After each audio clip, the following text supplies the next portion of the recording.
And the Oscar goes to... And the Oscar goes to... And the Oscar goes to... What next? Action! One more movie. It's a stereotype. And action!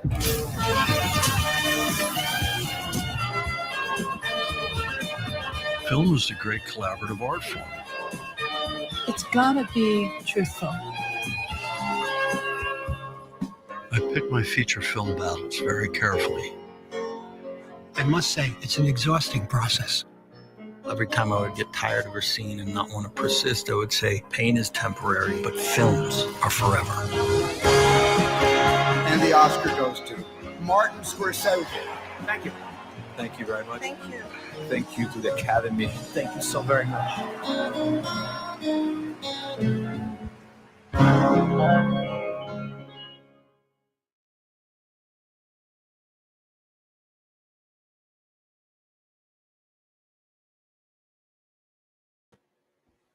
Hey, what's up, everyone? Sunday Watch Talk on the original OC channel. We've got some incredible content for you today. Okay, maybe not incredible. Maybe just barely acceptable. Okay, maybe it'll just be bad. How about that? Bad content.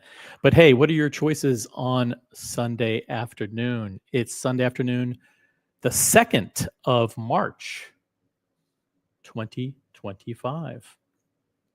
We're going to do some extremely boring and detailed, yet highly educational and informative watch talk. If you'd like to join me on the panel, the link is pinned. And we're going to have a lot of fun. I'm going to do a short stream today, about 10 minutes. But we're going to cover a lot of ground. We're going to cover a lot of ground in 10 minutes. By the way, it's the Oscars tonight. And a huge shout out to Rolex. By the way, I'll probably be completely demonetized for the Eric Clapton music there in the new commercial for Rolex, which will be airing tonight during the Academy Awards. But we have it here. We showed it. Sneak peek of the new commercial airing tonight during the Academy Awards. By the way, the rumors are, and these are just rumors, don't hold me to it, Leonardo DiCaprio will be sporting a new Rolex watch tonight on the red carpet. So tune in. Leonardo DiCaprio, the latest member of the Rolex family, will be sporting a brand new model tonight. Am I completely making that up? Maybe. Maybe I'm embellishing a little. But I do also want to bring your attention to something new on the Rolex website, and it's called the Rolex Family. Yeah, check it out. On the Rolex site, there's now a whole section on the Rolex family, and the Rolex family extends from sporting events to entertainment to philanthropic causes. And tonight, of course, the focus is on the arts, more specifically the cinematic arts, with the Academy Awards tonight. And Rolex has rolled out a new section of their website just focused on the members of the family in cinema. And as you can see here, Leonardo DiCaprio has his own section. Hollywood icon and climate champion. Congratulations to Leonardo DiCaprio becoming the latest, not Rolex ambassador, like the Rolex doesn't use that term. They use a specific term, but it's not ambassador.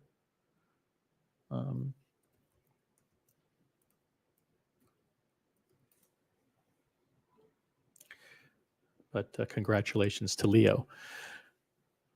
So check it out, Rolex.com. Now, before we get into what is going to be very, very exciting, very detailed and methodical review of the Morgan Stanley report with Oliver Muller, who is the author of the report for LuxeConsult. If you like extremely boring watch talk, extremely boring review of facts and figures, this will be the show for you. If you don't like watch talk, or you don't like facts and figures or industry data, you are going to hate this show. So feel free to move on. But let's say hello to the chat first, and then in 5 minutes, we're going to start the very detailed and methodical view of the Morgan Stanley report. We've got, let's see who we have.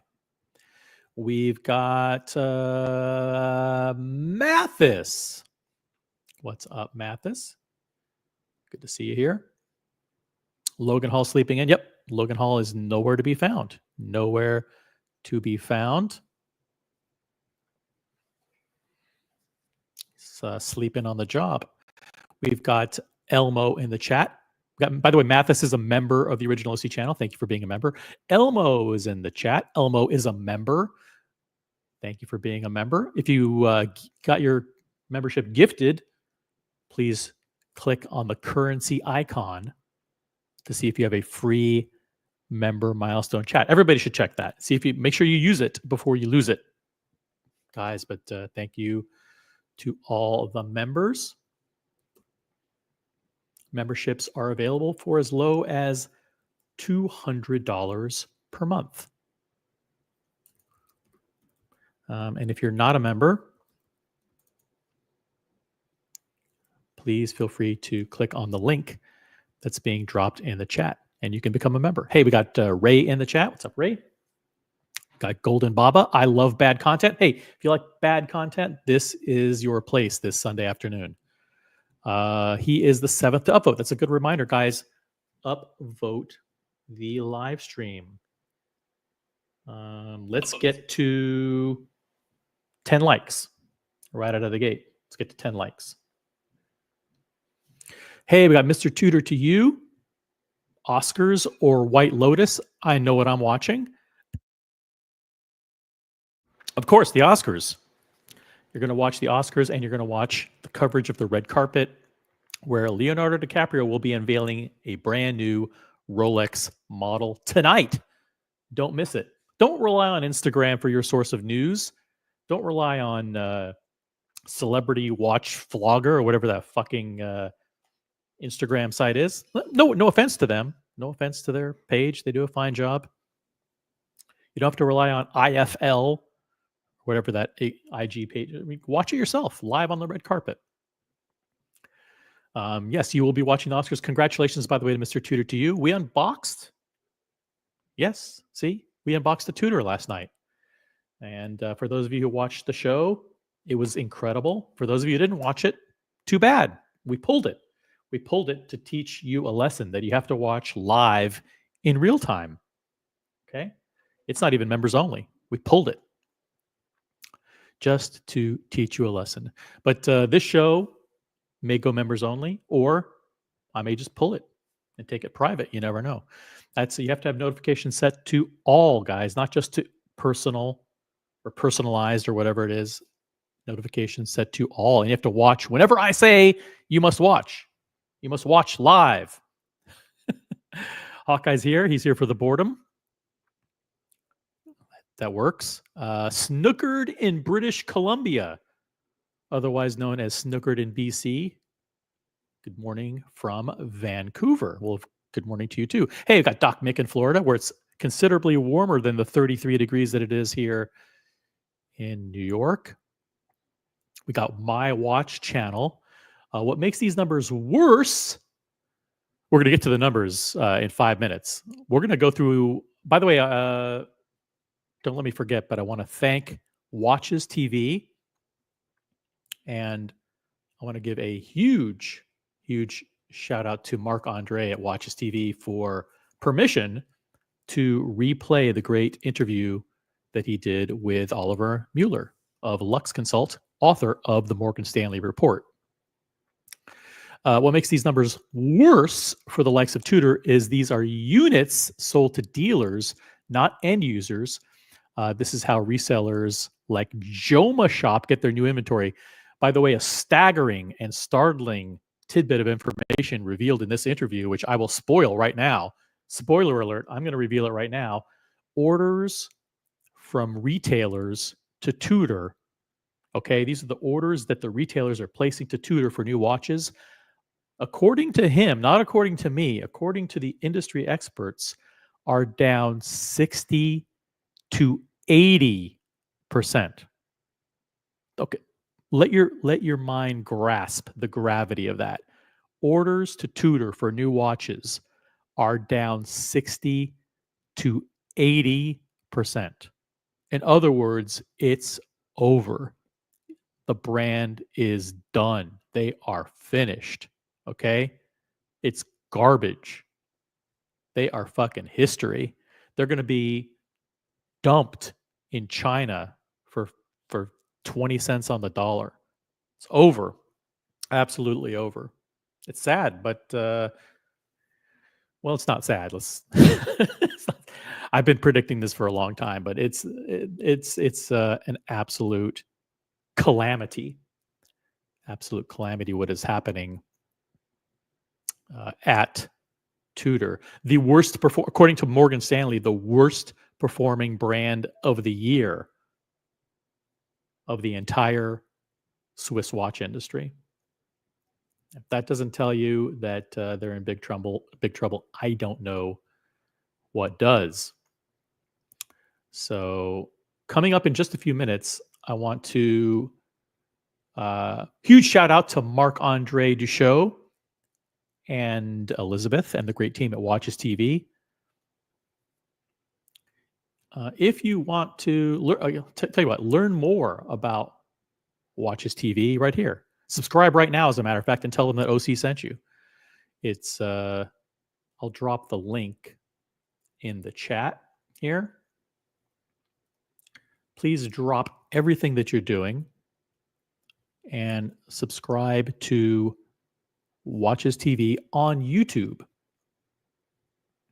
And again, big thank you to Marc André Deschoux for your partnership and your permission and approval to replay your content. By the way, also want to let you know that other content that may be displayed and used in today's show is property of Morgan Stanley and LuxeConsult, and nobody has permission to use the images in that report without the express written permission of Morgan Stanley or LuxeConsult. The images being used today are being shared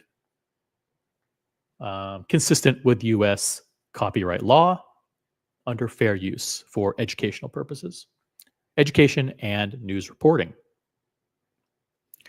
I also want to point you to Watches TV Instagram page. And that page is right here. And the link to follow Watches TV on Instagram is now in the chat. Okay. All right. I think I've done all my plugs.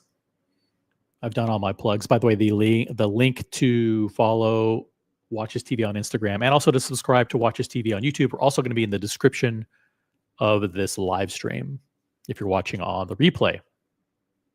Okay. Enough stuff out of the way. Are we ready to get to it? Huge shout out to Chili Badger in the chat. Got Chili Badger. We got Vince's AP Chopper in the chat. Okay. We're going to keep an eye on Vince. Looks like a new viewer. Keep an eye on him, guys. There's no trolling or bullshit allowed in the chat here on the OC channel. Just pure watch talk. Boring watch talk. but extremely entertaining. Boring but entertaining. How about that? Entertaining for people who are boring. That should be the theme of the channel. All right, tell you what. Let's get to the good stuff. Okay, by the way, follow the Watches TV on Instagram. And subscribe to Watches TV. They have 163,000 subscribers. It's great content, guys. Very, very good content. I highly recommend them. Huge shout out to Marc, André, and the team at Watches TV. Now, here we go. We're going to get right into the video.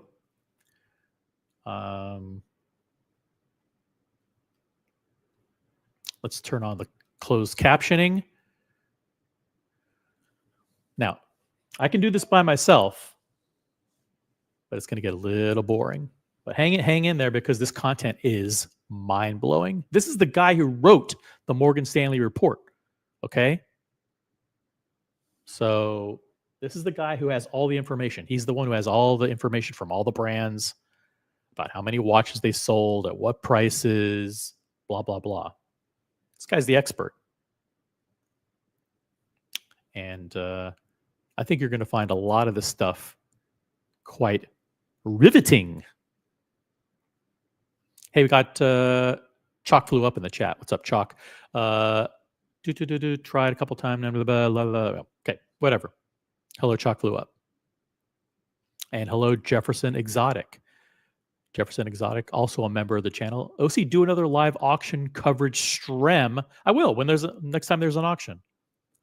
Next time there's an auction, I'll do an auction stream. No problem. No problem. The best way to ensure that I'll do an auction stream is to remind me. That's all I can say. All right, here we go. Reminder, this is the Watches TV channel, and this is Oliver Muller. This is Marc André right here, who runs the channel, and we're going to get to Oliver Muller, head of LuxeConsult, who authored the Morgan Stanley report on the Swiss watch industry. If at any time you want me to pause, just say pause. It's easier to do it if you're on the panel. So what can I say? Let's go. So overall, 2024 wasn't a fantastic year, but it's not a catastrophe either, right? It's not a catastrophe, especially if we take in comparison 2023, which was a record year. We had a record year before, so 2024 was more kind of a normalization, but we will dive afterwards a little bit deeper. What surprised many people reading our report is that they have one figure in mind, which is the comparison of the exports. Mm-hmm. And in value in 2024, we were down only 2.8 year on year, which makes people think that overall the situation wasn't that bad, but it wasn't that good either. So yeah, and some were obviously hit harder than others.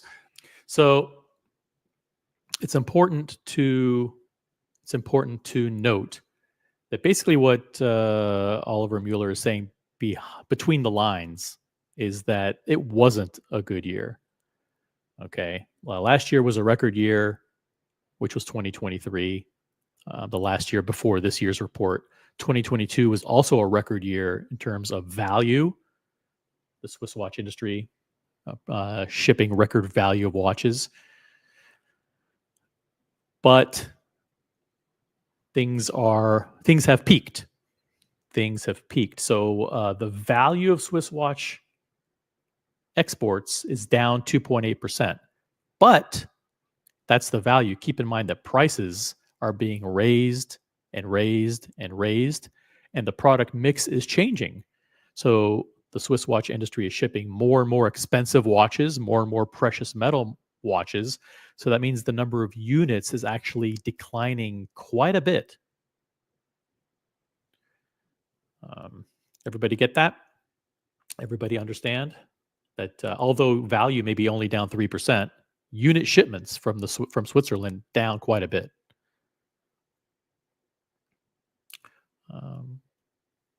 Overall, the situation wasn't that bad, but it wasn't that good either. So yeah, and some were obviously hit harder than others, depending on their market presence and so forth.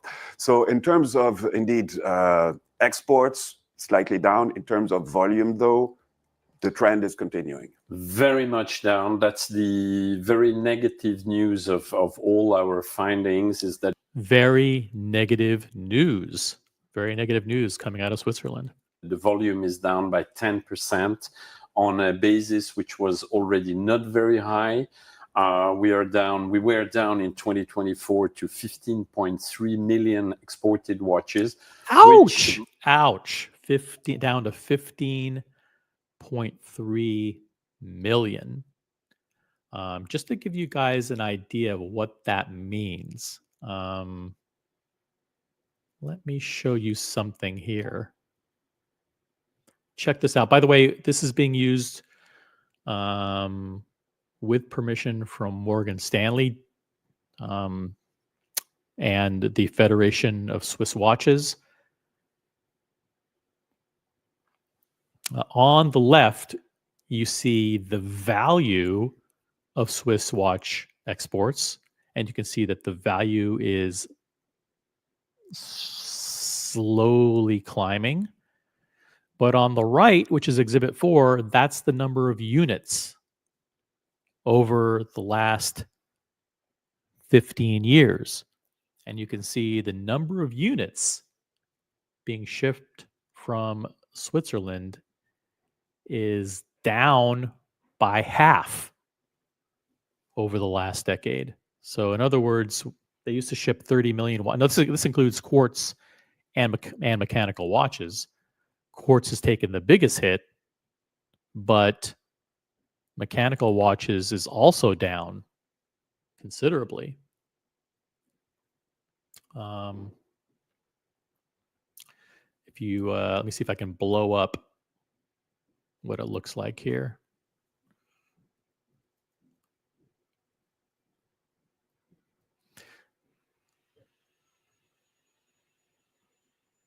Yeah, let's blow this up. As you can see, mechanical watches hit a peak in 2014 of 8.1 million units, and now they're down to 5.4 million units. So that is a loss of, I don't know, 30%, 35%. Since 2014, so mechanical watch shipments are down 35% over the last decade.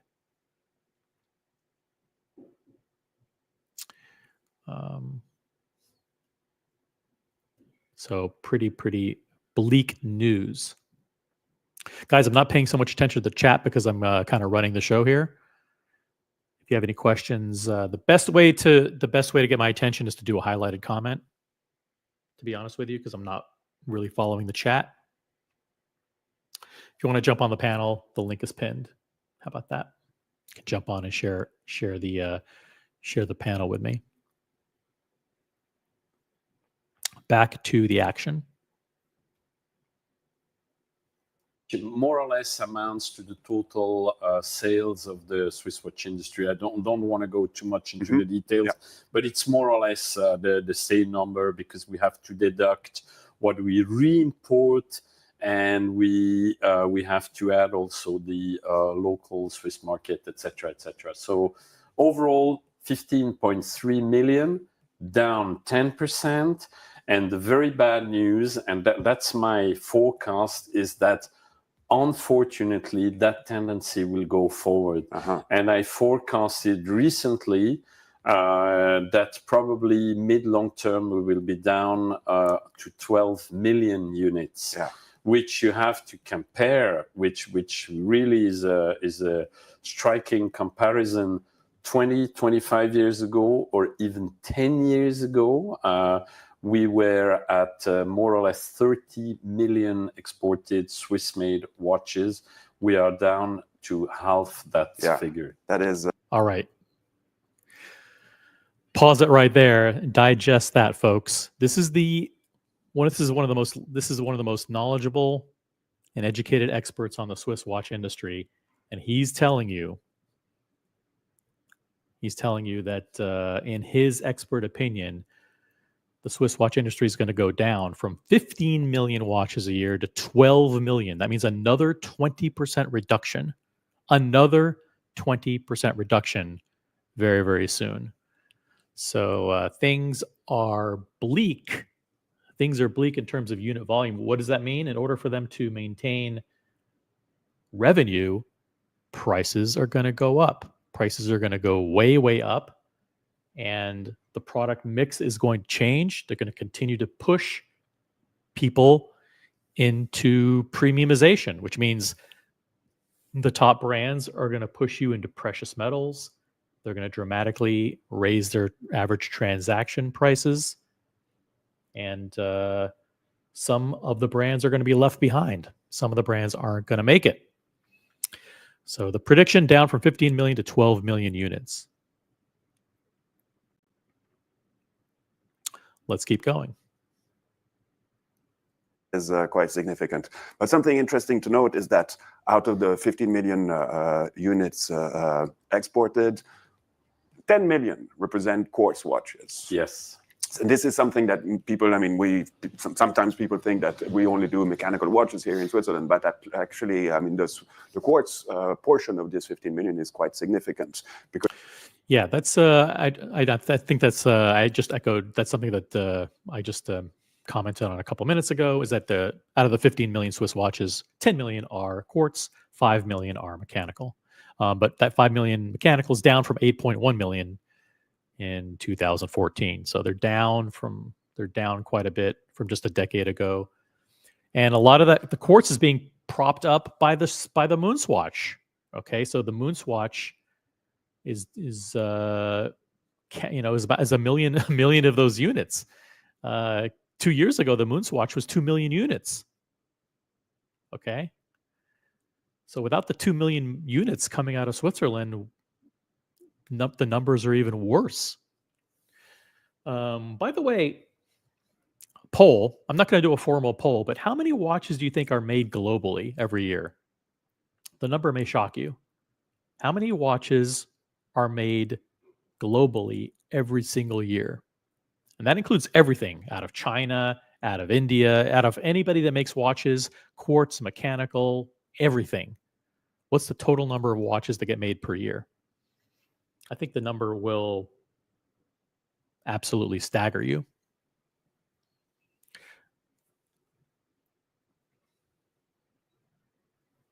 Because if you compare, indeed, the volume's going down, but in terms of mechanical watches, okay, it's going down a little bit, but not as... It's going down quite a bit. I mean, I should actually show this chart on the big screen here.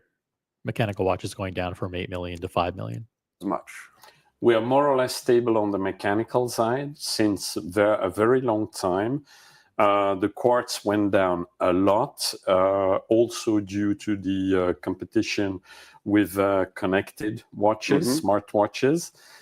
We have stabilized since 2022, thanks to a watch called the Moonswatch, which was the collaboration between Swatch and Omega, which was extremely successful. And the volume in quartz are, like overall in the Swiss watch industry, by the way, are due to the volume brands of the Swatch group, which are Swatch, Longines, Tissot. You find also quartz at Omega, etc. But overall, that's a good point that you're bringing up, because recently we have... That's an important side note. The leaders in quartz are Longines, Swatch, Tissot, and to some extent Omega. So if quartz is being hit a lot or being hit hard by smart watches, connected watches, Apple Watch, and just lack of interest, lack of demand, the brands that are going to get hit the most are Swatch, Tissot, Longines, and Omega. just so happens that all of those brands, I think all of those brands are part of the Swatch Group, right? So that that doesn't bode well for them over the next few years. Look at this. We got some guesses in the chat. Tariq says 50 million watches per year. Interesting guess. Shamba Basher says over 50. And hair that looks like he's gone through a hedge. Come on, guys. Come on. Guys, be nice in the chat. Captain, whatever the number is way too many. Yeah. You know what is not too many is the number of likes that we have. Please like the live stream. We have over 35 people watching. Please, let's get to 30 likes, guys. Let's get to 30 likes.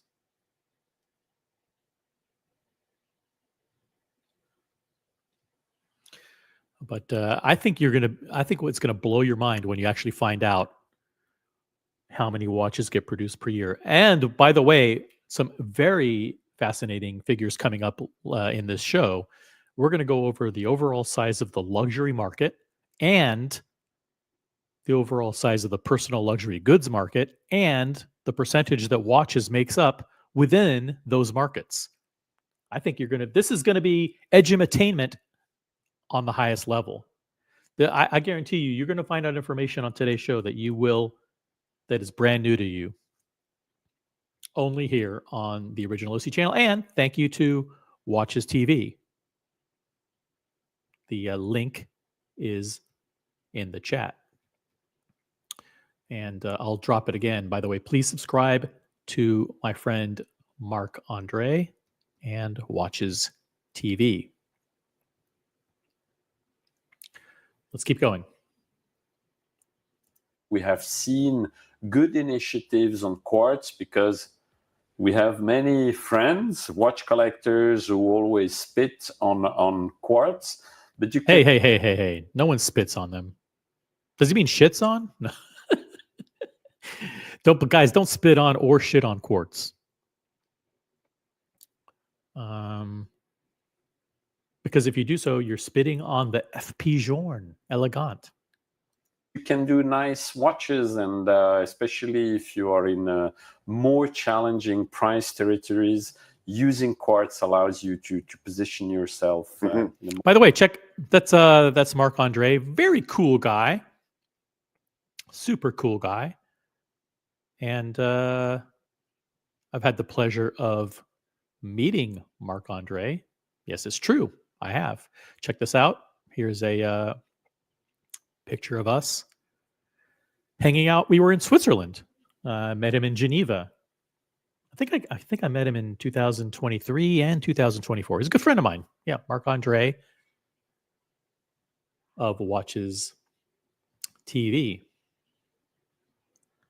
Marc-André Deschoux. So thank you to him and the team over at Watches TV for their support and for allowing me to share this great content with you.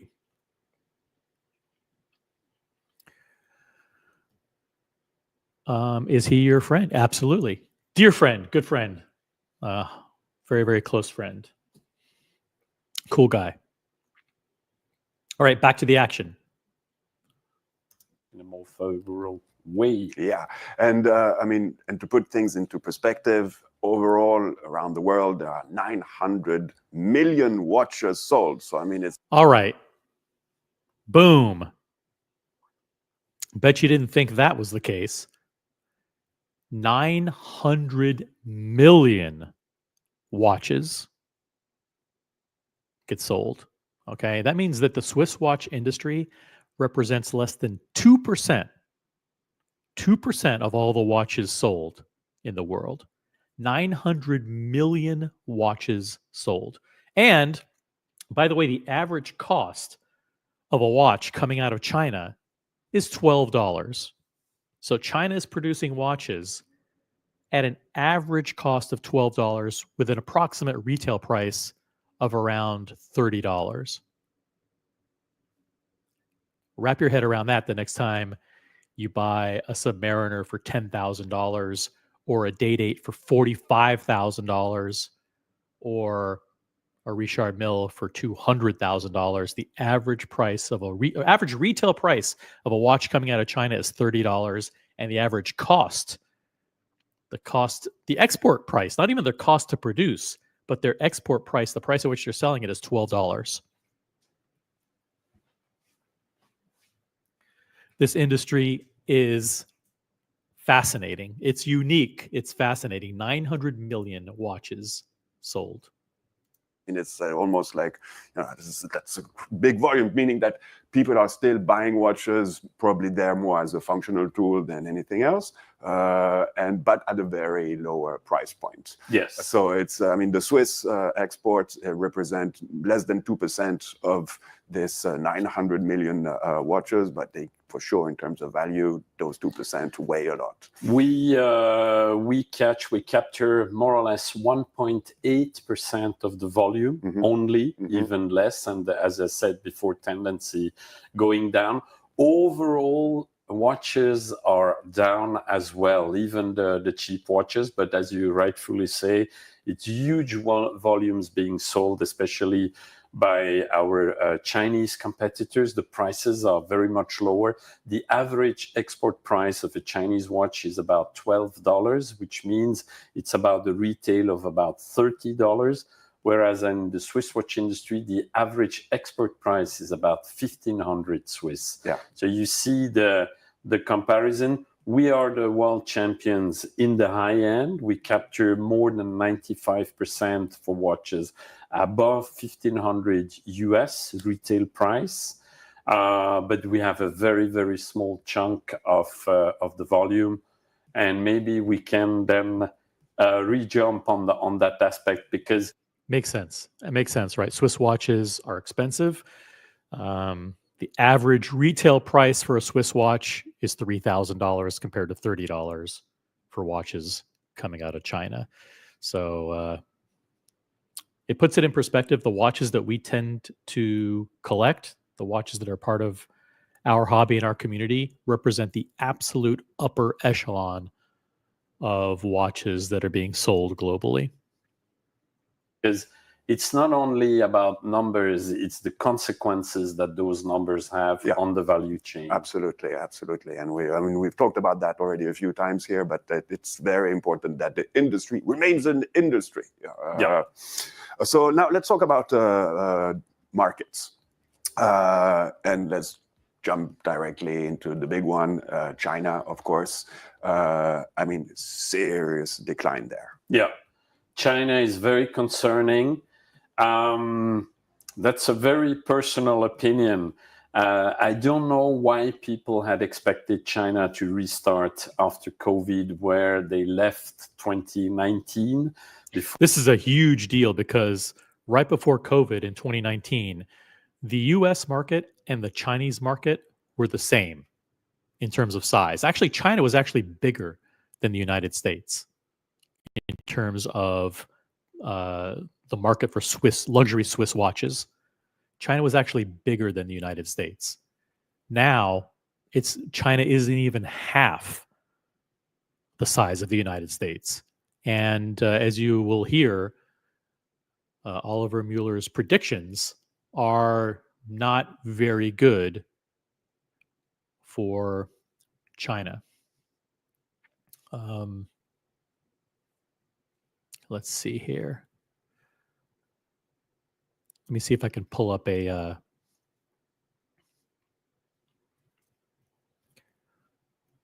chart for you guys to see. Yeah, this should be good. Just focus on the right side of this chart here. The right side of the chart is Greater China share of total Swiss exports over the last 12 years. You can see that in 2012, China represented 28% of the market. So 28% of Swiss watch consumption was China. Now that's 15%. So basically, their market share is halved. In other words, the importance of China to the Swiss watch industry is half of what it used to be. And as you'll hear from Oliver Muller, it ain't coming back. He doesn't predict good things for China in the near future.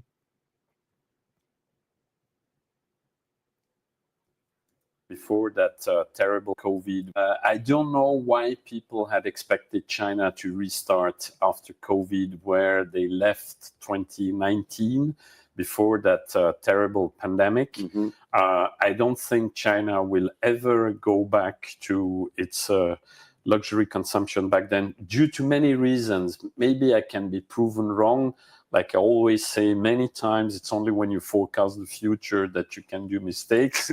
Because for the past, it's a lot easier. It won't go back for many reasons. Xi Jinping doesn't look at luxury as something very positive. So the official position on luxury consumption is not very favorable. Then they have a very, very concerning real estate crisis, financial crisis, etc. And we had recently someone moving in the White House in Washington who wants, but he said just, I think yesterday, that he wants to cut a deal with the Chinese. So somehow it's going to end up with a deal, but it's not very favorable for the Chinese economy and by collateral with their luxury consumption. So China, very much down. I don't expect the market to catch up or to regain its strength that we had for 2 decades. We have to keep that in mind. In fact, the brands which performed the worst last year are still brands relying way too much on the Chinese market. Yeah. I don't want to get too much into the predictions that he made. So don't worry about the predictions about, how many, how China's going to perform in the future. Let's stick to the historical performance. I think that's the safest thing to do. Again, he doesn't have a crystal ball. He doesn't know what the Chinese administration is going to do, or tariffs, or anything. But generally speaking, it's probably a safe or fair thing to say that the Chinese appetite for luxury goods is less than what it was before COVID. I'll leave it at that. Let's leave it at that. What is important, and this the point that he's about to make right now, is that the brands that perform well in China are vulnerable, because as China interest in Swiss watches decreases in China, the brands that perform the best in China are going to be disproportionately hit hard. So those are probably brands like Longines, Tissot, Omega, and some of the others. So if you're spending a lot, and Tudor, so the brands that relied on Tudor, relied on China for a lot of their volume, are going to be disproportionately hit. Some here are still brands. In fact, the brands which performed the worst last year are still brands relying way too much on the Chinese market. Some have still not understood that they have.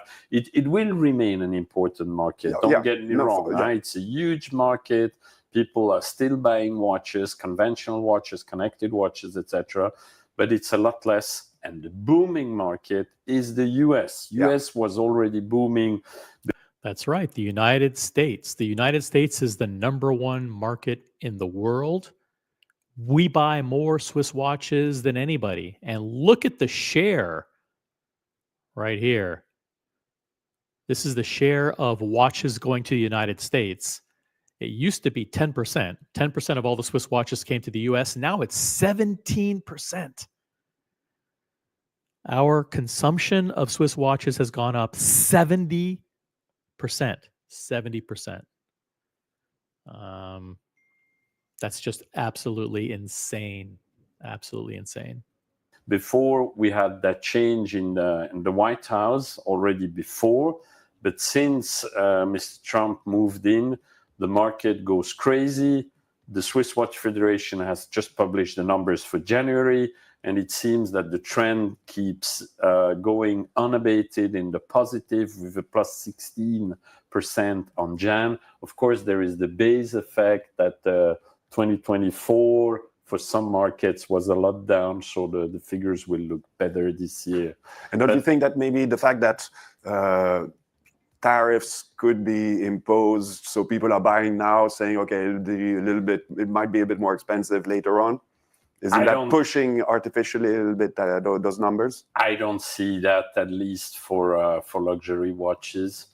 Besides that, you know, at a certain price point, people are traveling. So if some new duties were to be added to the Swiss watches, then probably people would buy more abroad, which would be not beneficial for the U.S. economy. Yeah. That's the whole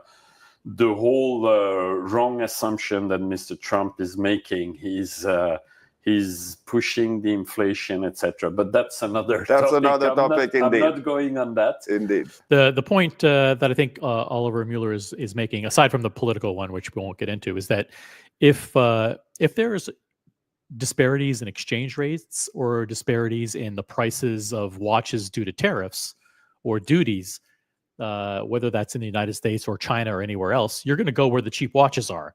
So if you're in China and it's very expensive for you to buy watches or whatever, then you're going to go to Hong Kong, or you're going to go to Singapore, or you're going to go to Japan or wherever. If you're in the United States and the watches are expensive, you're going to fly to Europe and buy them, or you're going to fly to Japan or Korea or wherever. So I think that makes sense, but I don't think we need to belabor that point. But no, I'm not. At least I don't expect in the short term the new Trump administration to introduce tax duties on Swiss watches. They have other issues. We are good clients. Of course, we export a lot to the US, and it's a very important commercial partner. So I hope we keep things like they are, and if we keep that positive momentum, we have the US making up not everything, but a lot against the downturn in China. Regarding Europe, what can be said? And also regarding, I mean, we talk about China, but what about the performance of other Asian countries? Yes, we have Japan, which does extremely well since now 2 years. The yen is very much down. So it makes the expenses for tourists, especially Chinese tourists going to Japan. There are a lot, and they spend a lot of money there. So that's one point which people probably forget, is that Chinese haven't stopped overall to their luxury consumption. They are consuming a lot more abroad, and that abroad currently is a lot Japan, because it's a very attractive country to visit, and the prices are much more attractive due to the low yen. There are also American tourists, European tourists going there. So the Japanese market is back full force, less due to domestic demand, a lot more due to tourist demand. Okay. All right. Makes perfect sense. Over 40 people watching. Thanks for joining. This is the original OC channel. We are doing a methodical and detailed review of the facts and figures behind the Morgan Stanley report with Oliver Muller of LuxeConsult, author of the Morgan Stanley report. Huge shout out to Marc, André Deschoux of Watches TV. Learn more about Watches TV. The link is in the chat somewhere. It's also going to be in the description of the show. So there you go. There's a report on what's going on in China and in Asian countries. Let's continue. Other markets, of course, Taiwan, the current state of mind is not really positive, so it's a little bit more complicated. We have India still doing very well. As I said here before, it's not going to be the new China, that's for sure. It's not me saying this, it's Indian experts, luxury experts saying this. For many reasons, they have very different buying patterns from the Chinese luxury consumer. But still, it's a huge market. Potentially, it's growing fast. And the interesting part about India is that it's a huge total addressable market. Huge market in India, but they're, as Oliver Muller says, they don't buy watches the same way that we do in the United States. There are certain brands that perform really well there, like Rado is a fan favorite in India, and there are several others. It's interesting how the tastes of people in different countries changes. That they value different things, but it's India is, you can't really ignore the size of the Indian market long term. Not only for the high end, but also for the mid range. So Swatch Group has a good opportunity there, which they are exploiting since decades with brands like Rado, which is the #1 brand in India. And overall, the Swatch Group captures 55% of that luxury watch market. That's amazing.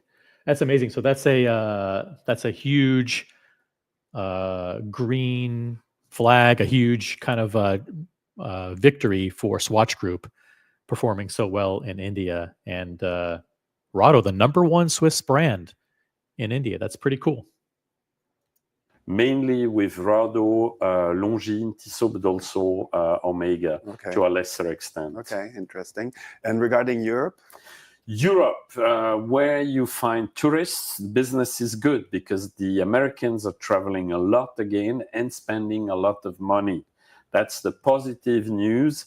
So overall, the business is okay. In the UK, not so much, but rather in Italy and France, where you have a lot of American tourists. The local consumption it depends on the brands, on the market, etc. Is still okay.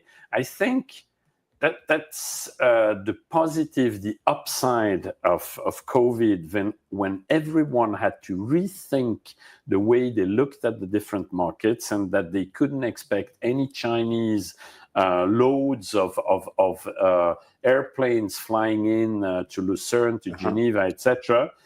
Many brands had to rethink the European markets. And I think many brands have done a very good job at rebringing dynamics, at telling their sales staff, saying, you have local consumer, you have to go after them because they are here, but we just didn't take care of them for years and years and years.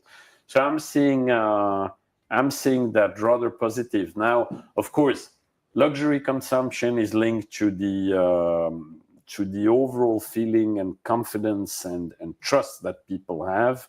If people think that it's getting complicated with Ukraine, back in geopolitics, then they are not going to spend for an expensive watch. But if they think that we will cut a deal, and I'm optimistic about that it will happen, not tomorrow.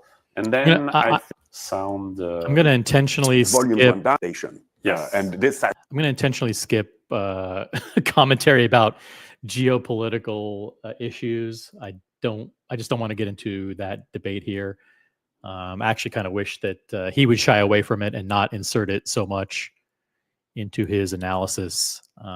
Listen, there's no doubt that geopolitical concerns have an effect on the industry. We saw that the invasion of Ukraine was the absolute tipping point.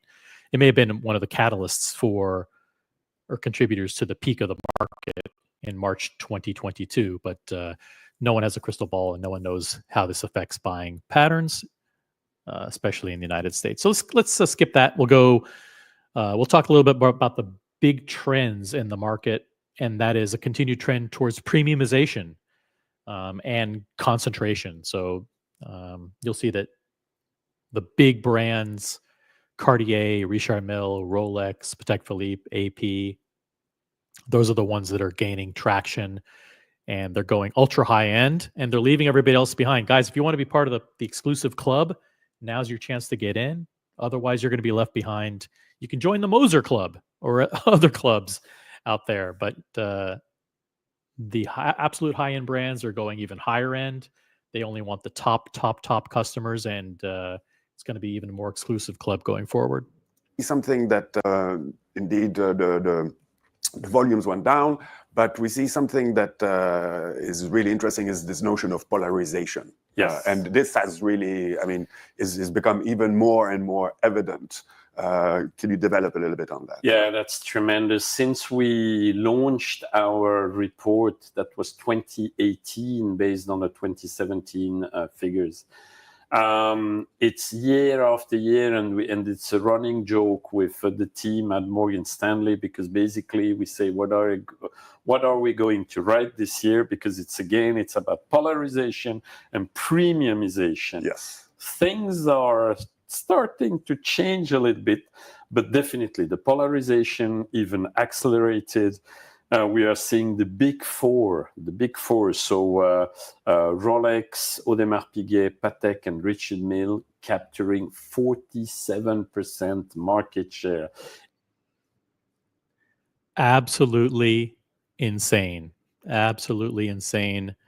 The big four brands capturing nearly half of the entire market of hundreds of brands. There are hundreds of Swiss brands, yet the top four, Rolex, Patek Philippe, AP, and Richard Mille, capture basically half the entire market. And read the bottom line, and you'll be blown away even further. When you look at profit, they capture 67%, full 2/3 of the entire profit of the industry. 2/3 of the entire profit of the industry are concentrated within 4 brands out of over 400 brands. I mean, that is massive concentration. People are flocking to what they consider to be the biggest and best brands, and all the other brands are being left behind. 2/3 of the entire profit in the industry for Swiss watches concentrated in 4 brands. 1% of the brands capture 2/3 of the profit. It's up more than 10% or 1,020 base points since we started our study. That's tremendous. Impressive. Huge consolidation there. Huge consolidation. Yeah. You see, that's one of my favorite theories, is that when a luxury brand gets into a virtuous dynamic, that then everything accelerates. It's not only the top line which accelerates, it's also the bottom line. And the more money you earn, the more you can invest. The more you invest, the more you get visible, and the more you increase your sales. It's a lot about mathematics, about financial mathematics. So I expect them to continue to grow, and that polarization to continue. If we take the first 5 brands, we are at more than 50% market share. So the number 1, again, it's Rolex. Number 2, Cartier. Then we have Omega. Then we have Audemars Piguet and Patek. And then you have more than half of the Swiss watch industry in terms of value. Yeah, no, it's impressive. For me, that says it all. And then you have a very... Wow, that's just incredible figures. The hobby that we are in is just absolutely fascinating. I mean, fascinating.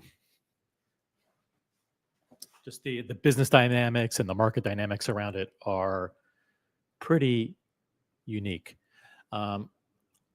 Guys, over 40 people watching. This is the Original OC channel, the absolute best watch talk you'll find on Sunday afternoon. Please like the channel.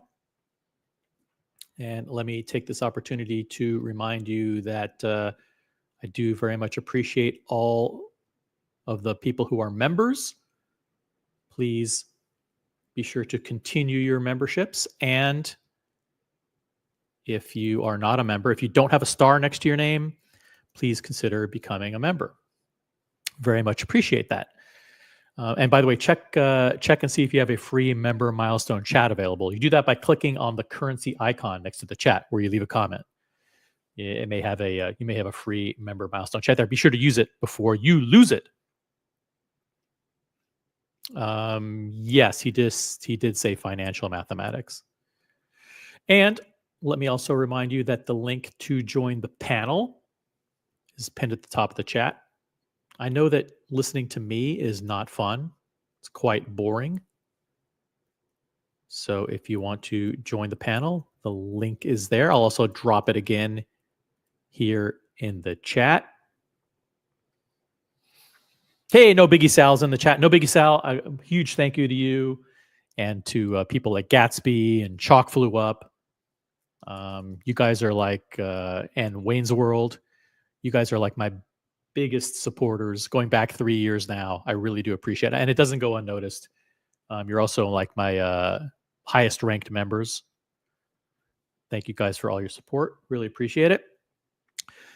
We're about to talk about Rolex next, so don't go anywhere. We're going to do a deep dive into Rolex. And once we do the deep dive into Rolex, I think then we'll pretty much call it a day. I think nobody really cares about anything else other than Rolex. But the Rolex discussion, as always, is fascinating. Yeah, if you have any questions, type them in the chat. But I'm watching along with you guys. I've seen this. I've watched this before, so I'm very familiar with the content. But for those of you who watch for the first time, I'm sure you are riveted. Let's continue on. Dominant market that says it all, and then you have a very dominant market player. Rolex continues to grow unabated. Maybe we'll go a little bit more into the details, but Rolex still captures the equivalent, the consolidated sales of the next 4 of the rankings. That's amazing. Amazing. Yeah. Incredible performance. Something very interesting in this report is really this notion indeed of market share. And so, I mean, we talk big numbers and things like that, but the market share kind of really represents the power and the dominance of certain brands. How do you reach these numbers? Okay, if anyone has a question about how the data is compiled, how the data is researched and compiled, go to the video on Watches TV and watch for yourself. That part is not super interesting to me, so I'm going to fast forward past that part.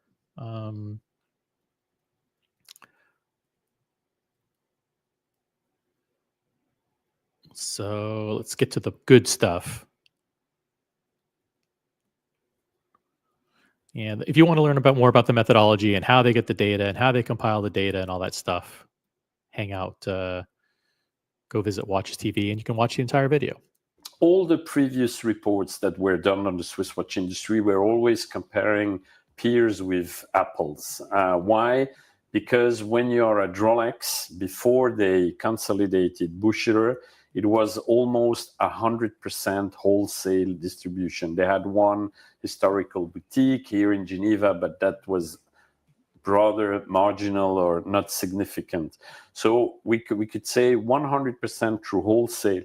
So the 10 billion sales of Rolex are not at all to be compared with Richard Mille, because we know that Richard Mille sells 100% on the opposite, direct to consumer, D2C. Mm-hmm. So the two figures are not at all the same. Mm-hmm. So what do? We compare the percentage of verticalization towards wholesale and then retail. We integrate also the margin given to the retailers, if they are retailers. We calculate all this to finally convert the sales top line of every brand towards a value in retail value, which gives us the retail market shares. Because at the end of the day, the strength of a brand is how much it captures on the market. Yes. And yes, of course, because I have that remark all the time, yes, of course, we would be happy to have... I'm just going to fast forward through a little bit because this is still a little bit on the methodology. They don't have access to the actual sell-through data to the customers. They have to rely on interviews with industry experts and kind of tracking shipments to retailers to understand what's going on. But I think they are considered the kind of the de facto standard for, for the industry, this Morgan Stanley report. It's something that industry people and us as enthusiasts love to consume every year. An excellent work. Bravo, people at Bain. They do an excellent work year after year with their luxury report. And they estimated in 2024 that the overall luxury market in the world was up to 1.5 trillion. And out of that, about 363 billion euros are personal luxury goods, in which you find the watches, and the part of the watches within that is about 15%. And those 15 are more or less stable. Yeah. So we are not growing, but we are more or less stable. But all right, so that's really, really important. So let me break that down in case you missed it. Okay.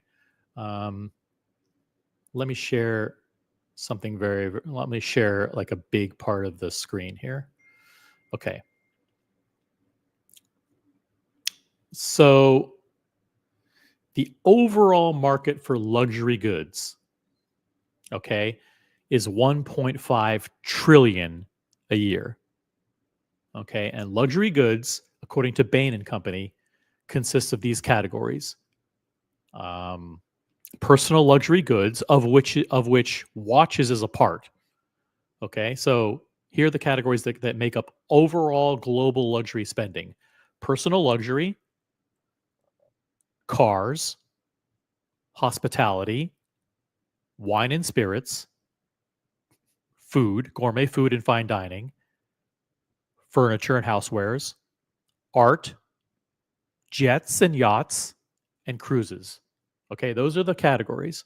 So of all those categories, personal luxury goods is about 27 to 29% of the overall figure.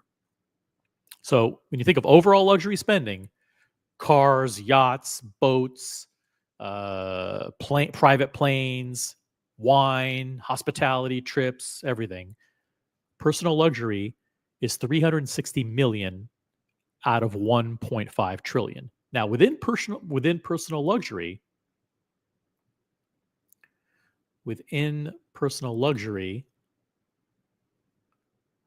here's the breakdown. So here's what it means to be within personal luxury. You have beauty, leather, apparel, watches, jewelry, shoes, and then other accessories. Okay, watches within that 360 million is 15% of that.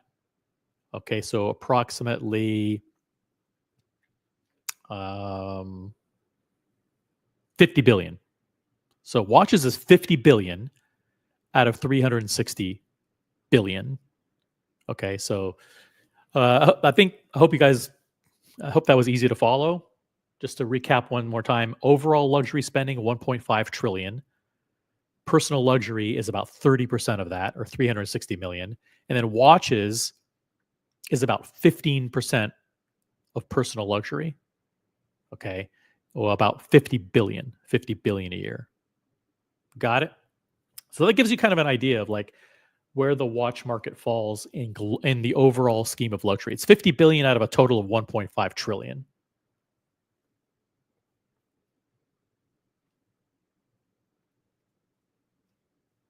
But what's interesting is that indeed the growth rate of the last 20 years, more or less, of the watch industry within this luxury sector is inferior than the average growth rate of the luxury sector in its own right. Yes, that's perfectly right. And the other thing is that the watch sector is a lot more cyclical than any other luxury segment.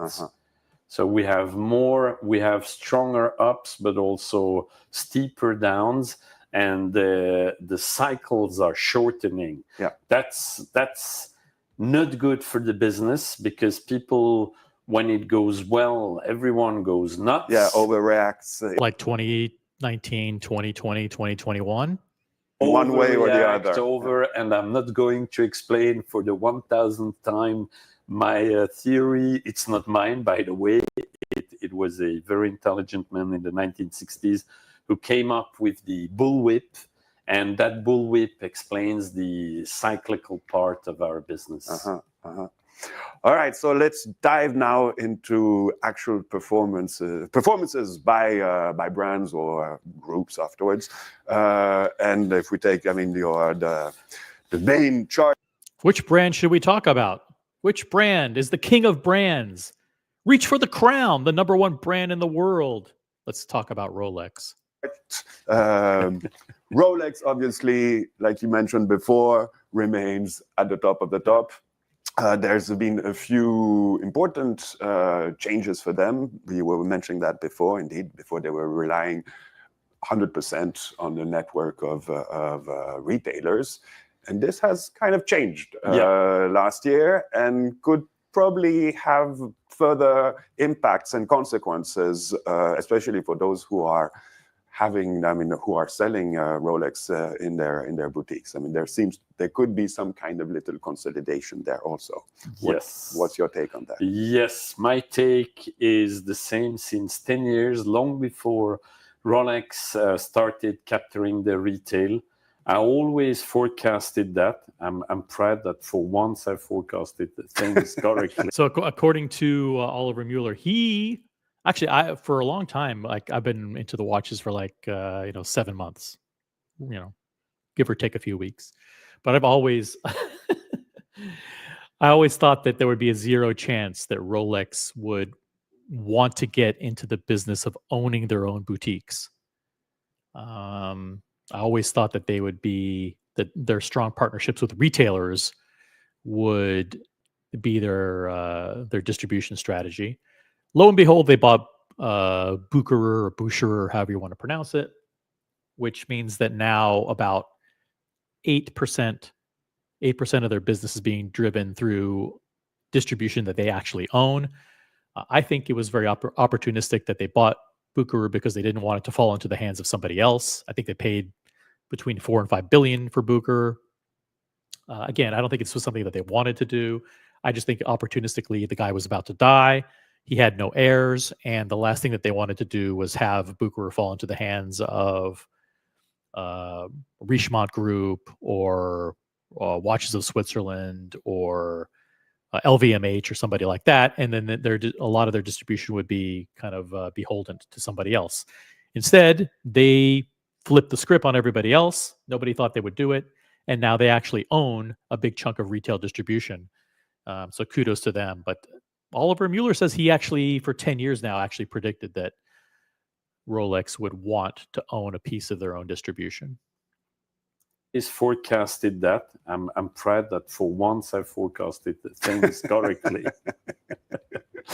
The people at Morgan Stanley never bought into my story that Patek Philippe and Rolex basically were anomalies in the luxury business. In the watch industry, we are lagging back a lot. And there was one man who stepped down, who used to manage the show at Audemars Piguet, François-Henri Benamias. He said very rightfully that he was not looking at Audemars Piguet like a watch brand. It was a luxury brand, and that has many aspects to it. And one of it is that you control the temple where people buy your products. And that means going direct to consumer.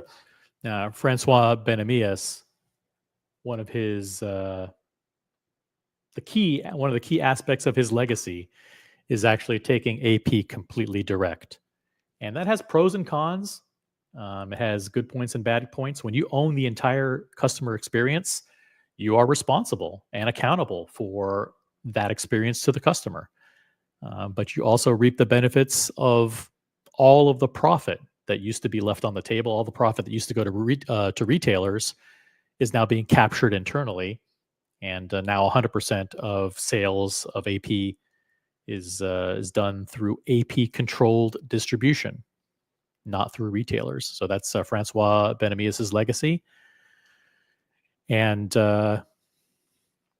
indeed, you're not just selling a watch, but you are selling luxury and you're selling an experience, which means you have to deliver. You don't need to own all stores, by far not. You can do franchising, you can do joint ventures, you can own some of them, etc., etc. And that's definitely the way to go for any luxury brand.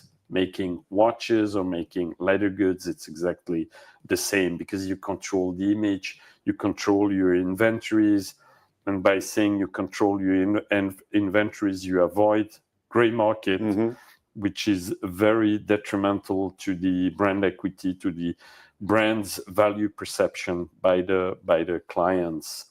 So Rolex, the move into their own retail came not at all as a surprise to me. I was very happy to be proven right with Rolex buying Bucherer. We decided, by the way, because I had this question all over the time, and I take the opportunity. I don't reply to every single message coming through, because otherwise I would do this from 1st of Jan to the 31st of December every year.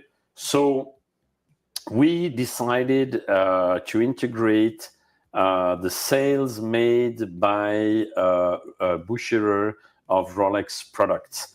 But just to be clear, again, we integrated the margin that was previously given, logically. We added that margin previously given to Bucherer into the consolidated sales of Rolex. Okay. Now, all makes sense. The calculations for what percentage is retail versus what percentage is through the distribution chain. So as you're about to hear here, 8% of the worldwide sales of Rolex go through Bucherer. So that means that they kind of control directly that part now, and that's how they're calculating it. They're not treating Bucherer as an independent retailer. They're considering it as part of Rolex now, because they actually will eventually capture the revenue associated with that margin. Now it's estimated that Bucherer was making 8% of the worldwide sales of Rolex. I think that number is more or less accurate. It's I think a good number. Are they going to stay there? I don't think so. They are looking for opportunities. They will further consolidate their retail. Definitely. Yeah. I'm very much convinced of that. I'm also very much convinced that they will partner up with Patek Philippe, because the two brands are very close, and Patek Philippe should also capture more of the margin that they leave on the table for the time being to their retailers. Yeah. And just for regular news or info, is that obviously brands, they give percentages to their retailers, but Patek and Rolex, since they're such hot commodity, they give less than other brands also. So 8% of total Rolex sales done through Bucherer, but according to your report, 6% is done by Watches of Switzerland. So now, I mean, it's not a question of conflict of interest, but obviously one could think that you would like to put a bit more emphasis on Bucherer sales. Which is totally logical, right? If you own Bucherer and you're Rolex, of course you're going to give more watches to Bucherer, and you're going to give better watches to Bucherer, and you're going to ask Bucherer, hey, go out there and buy some other key retailers in key markets. Maybe you tell Bucherer, hey, here's $1 billion to go buy 1916 company. Or, here's a couple of $100 million, go buy something else. Who knows? So not only are they going to arm Bucherer with capital to go out and buy retailers in the best markets to become part of the Bucherer network, but they're also logically going to give Bucherer better watches and more watches. Why wouldn't you? So for the other guys, is it becoming a little bit darker? Well, let me start with this. When I predicted that Rolex one day would capture part of their retail, everyone was telling me that I was at best crazy. It happened. And then all the questions came up, but is Rolex really going to manage that business? Of course, everyone told me that I was at best crazy, telling people that, of course, Rolex would manage that directly. And I was proven right, because after 1 year, the COMCO, the Swiss Authority on Competition and Antitrust, green-lighted the deal. So did the European authorities, green-lighted the deal. And I'm not going to say the day after, but almost, Mr. Dufour, the CEO, joined the board of Bucherer. So did one member of the board of Rolex, who is now the chairman of the board at Bucherer. So it said. That's right. There is the new head of Bucherer is a guy named Kilian Muller. No relation to Oliver Muller, but Kilian Muller took over and is the chief sales officer, chief strategy officer of Bucherer. And he took over, he basically took over Tourneau and runs all of Bucherer for Rolex. Says it all for me. Yeah. So they are going to control a lot more. Now, is it concerning for other brands? Of course, the official communication says that they're interested to keep Bucherer as a multi-brand retailer. I'm not so sure. Interesting pause there. Interesting pause. Mueller thinks that maybe long-term, they don't want Bucherer to be a powerful multi-brand retailer. Maybe they will cut some of the brands loose and concentrate on a few brands. We shall see. I think they will, as you rightfully pointed to, they will probably tend to allocate the more interesting pieces to Bucherer for obvious reasons, and that they will increase the presence of Rolex and Tudor with more shop-in-shops. Probably even some of the location of Bucherer might be converted to almost monobrand boutiques of Rolex, maybe Rolex, Tudor, Patek, and the others will be kept as they are, as multi-brand retailers. And Watches of Switzerland, well, you saw the answer of the stock market the day after it was announced. That was brutal, yeah. They lost £300 million valuation from the stock market. So everyone out there, any investor understood that when you are making 60% of your sales, 60 plus probably, with one brand, you're at risk if that brand one day decides to walk away. They are not. That's a very, very important statistic for Watches of Switzerland. When Rolex bought Bucherer, it had to have sent a huge chill throughout the organization. Watches of Switzerland sales, 60% of which are 60% of their sales are accounted for by Rolex. So if Rolex starts to reduce the number of pieces or to give them less desirable pieces, it starts to slowly wean. Actually, I mean, what they could do is actually quite sinister and strategic. They could actually starve watches of Switzerland, of Rolex watches, causing their stock price to dramatically decline. At which point they could have Bucherer swoop up watches of Switzerland for pennies on the dollar as the stock goes down. So this could be a super strategic, calculated, and dare I say, shrewd strategy on Rolex's part to actually acquire at some point watches of Switzerland, again, by starving them of pieces and starving them of demand, causing a dramatic reduction in their revenue, resulting in a dramatic decrease in their share price, and Bucherer swooping in and buying the company out from under them. Not going to walk away. I'm almost sure of that. Is Rolex considering buying watches of Switzerland?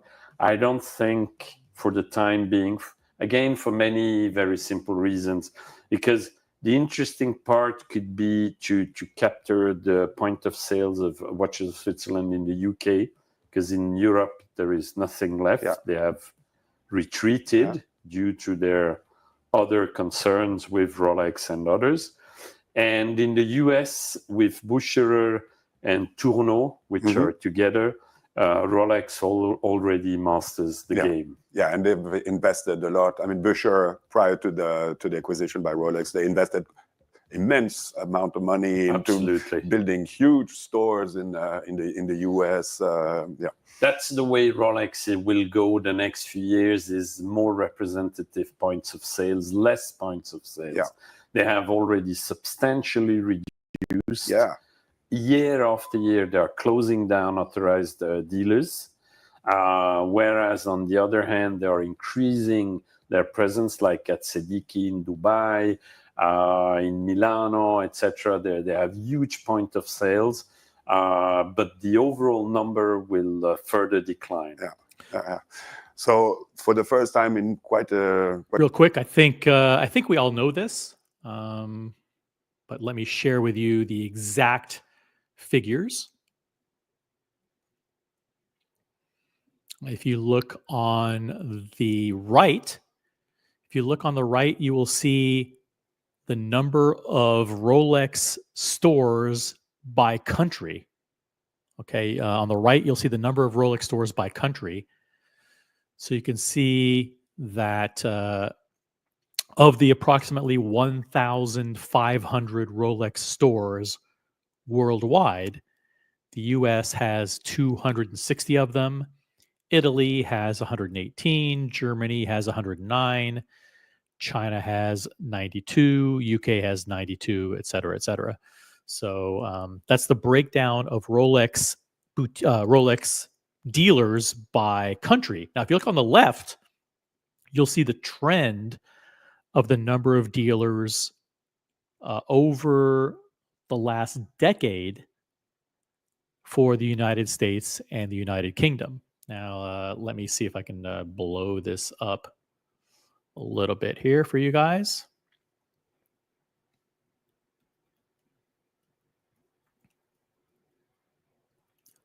Now, as you can see, over the last decade or so, the number of dealers in the United States has gone down from 470 to 260, and part of a very methodical effort on Rolex's part to reduce their point of distribution. And in the UK, a very similar strategy as well. They've gone down from 130 boutiques, or 130 stores, I should say, 130 points of sale to 92. So in the UK, it looks like a reduction over the past decade of 25%. And the United States, a far more dramatic reduction, getting out of the crappy malls, getting out of undesirable neighborhoods, terminating relationships with shady retailers, and consolidating with strategic partners. So you can see that year over year, just within the past 3 or 4 years, they've gone from 319 in 2022 to 260. So, 10% reduction in the number of points of sale every single year. Guys, this is the original OC channel. We have nearly 50 people watching. We are doing a detailed and methodical review of the data from the Morgan Stanley report with Oliver Muller. Big shout out to my friends at Watches TV. Make sure you are subscribed there. I will drop the link in the chat. Please subscribe over there. I want to thank them for sharing this video. 50 people watching. Let's get to 50 upvotes. Every single person watching, like the live stream. Let's get to 50, guys. And I want to remind you, for those of you who aren't yet members of the channel, please consider becoming a member. I will also drop the link to the memberships in the chat. If you want to jump on the panel and discuss some of this stuff with me, feel free. It's not just, I'm not adding any value to this, but if you want to jump on the panel and add value, add some analysis, add your own perspective for your own opinions or whatever, feel free to jump on. But there you go. That's what's happening with the number of dealers in the United States and the UK for Rolex specifically. The further decline. So for the first time in quite a few years, the production volume of Rolex has slightly decreased. I mean, probably demand is obviously still there, a bit less. Because pieces are a bit more available, but it's a way for them also to continue to control this desirability. It doesn't really reflect what they could actually sell. No, absolutely. They anticipate, in fact, and they do that in a very smart way. They have decelerated their production. We estimated that the volume was down by about 2%, minus 2%. And from my industry, minus 2%. I'll just pause on that there because it is interesting that people tend to think that Rolex just increases production every single year. It looks like their production decreased by 2% in 2024 over the prior year. And you'll hear Oliver Muller predict that Rolex production will actually decrease again in 2025, which makes sense because if you've raised prices dramatically on watches, and remember the precious metal watches have gone up 7%, the prices of Daytonas have gone up 14%, that's going to impact demand, especially as the ability to flip those watches in secondary is limited. So I think Oliver Muller predicts that the production of Rolex will drop by another 5%. So 5% reduction in production for 2025, which will be more than offset by the price increases that they have implemented. 2%. And from my industry intel I have is that this year they will be down even substantially more than that in terms of volume. Okay. So they are very cautious. They don't say, of course, the easy part for me is here to talk about Rolex because they will never contradict me because they don't communicate basically. But they act in a very smart way. They are cautious. So they went down already. They are going further. They will further decelerate on the production rate. And expect the market to maybe restart second half of 26 at best. If it's before, we are all happy. Absolutely. But I wouldn't see why it would restart earlier. Okay. All right. So I don't know his reasons or his rationale for saying that the market is going to remain essentially flat or over the next year and won't rebound or won't start to accelerate again until the second half of 2026. But hey, He's the expert, and we are not. So take it at face value. Take it with a grain of salt. He says that the market isn't likely to jumpstart again until the second half of 2026. We shall see.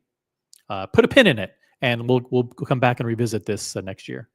Okay, well, so Rolex doing good, but we won't respect in this case the kind of the order. But let's talk immediately about the sister company. No, let's not. I don't want to talk about them. I don't want to talk about them. But for Mr. Tudor to you and some of the other fans of Tudor, let's go ahead and I guess we'll dive into Tudor a little bit, even though I don't want to. Yeah. Order, but let's talk immediately about the sister company, Tudor, because that came, I mean, that's, well, quite shocking actually to see how it performed in last year. I mean, it's a big drop. Yeah, it's a huge drop. It's in fact garbage. It's a garbage brand. Guys, it's over for Tudor. It's absolutely over. I said it for many years. I hate to be proven right, but I've said that brand never was going to be a viable alternative to Omega and to others in the $5,000 to $7,000 space. Once Tudor started getting beyond like $3,000, it was over for them. In fact, on our top 50, by the way, again, it's a side remark on the methodology. We analyze about 70 brands, Swiss-made or Swiss-owned, like Lange, German brand, but Swiss-owned. We analyze about 70, but out of the 50 that we publish, Tudor was the worst performing brand in 2024. The worst performing brand of any of the 50 brands that they analyzed. The worst. Tudor, I mean, of all the brands,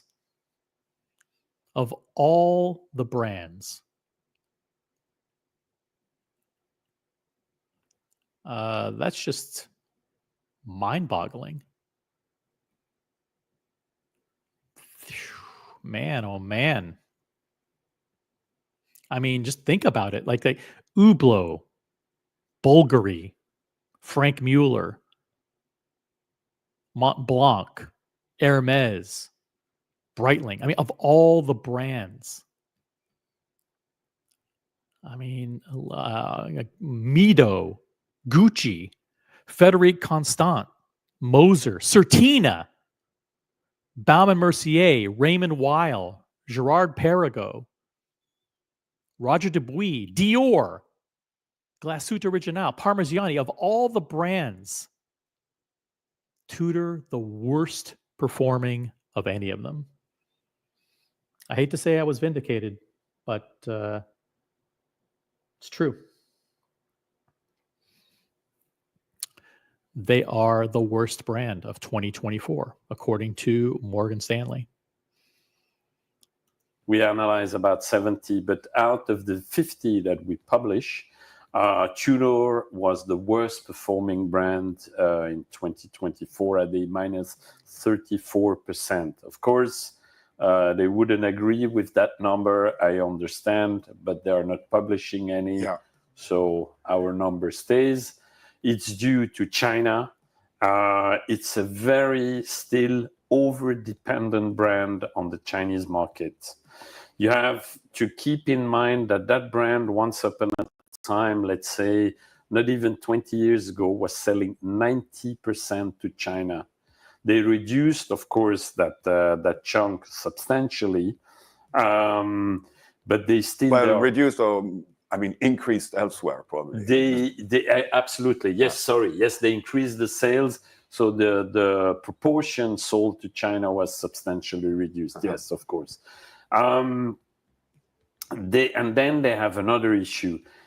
For me, that's now very personal, and as let's say, as a branding specialist, I wouldn't have advised to do what they have done. Meaning, when they restarted seriously the brand, which was about 12, 15 years ago, They came up with very good product initiatives with the Black Bay, the Pelagos, very nice watches, very well made, very well price positioned. Absolutely. Now it increased, Yes. but it's still very attractive. And on the other hand, they kept those Chinese products, which are a lot less attractive, especially if you're the sister brand of Rolex.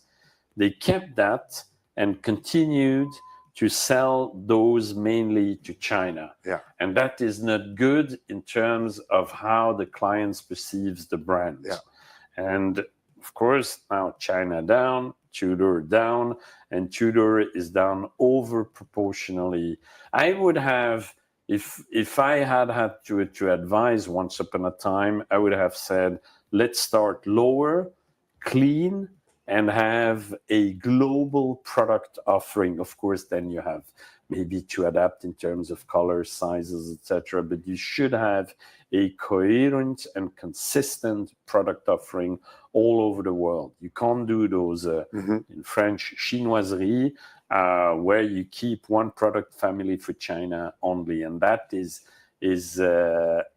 backfiring on Tudor. And Yes, backfiring. A lot of their stuff, even in the United States, like the Royale and a lot of their lower price offerings are garbage anyway. But and in addition to that, they priced some of the other watches, like the Black Bay, out of the market. By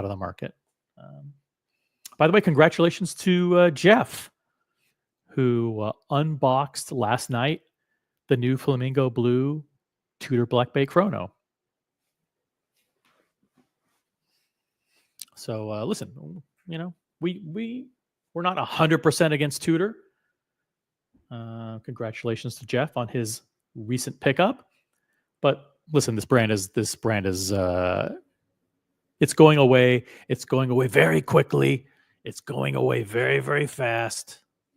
And pretty soon, there's no reason for anybody to buy a Tudor unless it's a Tudor that goes over retail, which is basically only one watch these days. It's either the pink or the Flamingo Blue Chrono. And those within 6 months, they'll either be discontinued or they'll be sitting, collecting dust in display cases. the other main point, and I know I didn't make many friends with Tudor, and I respect their work. They do overall a good work, but the whole branding for me is very void. It's not a strong brand. There is a tagline. Exactly. It's not a strong brand. Terrible brand. You tell them. Very void. It's not a strong brand. There is a tagline saying "Born to Dare." Okay, I don't know what does that means. And then they have many engagements over sailing, Formula One. Yes, the A brand pulls out of Formula One, the B brand stays there. So, it's a little bit difficult to explain why you, and then there are minor sponsors. They are just sponsor of one team, and it's not exactly the number one or not even the number 5 team. So in my opinion, not a very good investment. So you're a little bit there, a little bit there, a little bit in cycling, in rugby. Then you have David Beckham, then you have Lady Gaga, blah. And I think it gets confusing. It gets very confusing. It dilutes the brand's message, which is already weak. It doesn't have the history of Rolex, obviously, but it still has a history. And I would rather try to focus down on the strong products they have, which are the Black Bay and the Pelagos, and build up on where they are strong. They introduced the master chronometer certification to send out the message to Omega. But now you have to live up to your claim. So if you're as good as Omega, show us. And as of today, it's not that brilliant. And an interesting hypothesis. And can I just say real quick, I know I sound like a broken record, but Tudor isn't a bad brand. I mean, I know I tend to harp on it. They're not a bad brand if that is the best brand in your collection. Okay? Like, listen, if you if you just started collecting watches, or if you're the kind of person that likes to collect watches at the $500 price point, or the $200 price point, or God forbid, even the $1,000 price point, for you to see a Tudor at 5,000, or maybe 3 to 5,000, and go, wow, that's a great value. Look at it's got a 5-link bracelet, it's got T-fit, it's got a great quality construction, it's a beautiful watch. Yeah, to spend 4,000 on it, if that's the pinnacle of your collection, awesome. Then Tudor is a great brand for you. Now, conversely, if you are someone who has AP or Patek Philippe or Rolex or Omega or Cartier already in your collection, there is zero reason to ever go down and buy a Tudor. Zero reason. If you have a Submariner in your collection, there should be zero instances where you ever reach for a Tudor to put on. Simple as that. It's as simple as that, guys. If you have AP in your collection, you have Richard Mille, if you have Patek Philippe, if you have if you have 2 or 3 Rolexes, you have a GMT Master 2, or you have a Submariner, you have a Day-Date, you have a Datejust, there's zero reason to ever reach for a Tudor. That brand is way beneath you. So that's my only problem with Tudors. Like, people thinking that they should buy them when you already have 50 better watches in your collection. Okay, rant over. Let's continue on. This is also that you pinpoint here in this report, is that maybe also Tudor, because of probably if it's a corporate structure, didn't push too much either, because they reacted to these numbers in a certain way by not overflowing the stocks on different markets, whereas maybe other companies would have continued to push a little bit, but they said. So that's a very, very good point. Very good point. The fact that numbers are down so much in 2024, they didn't ship a bunch of watches in 2024. The number of shipments was down 35%. That's because they didn't force retailers to buy them, and that's actually kind of a good thing. Can you imagine if they would have forced retailers to buy tens of thousands of watches that they didn't want? I mean, that would lead to a colossal failure for Tudor in the secondary market. It's bad enough. It's bad enough already. But can you imagine if they flooded, say, 50,000 watches to Joma Shop? It would have been an absolute disaster. So to Tudor's credit, they didn't do that.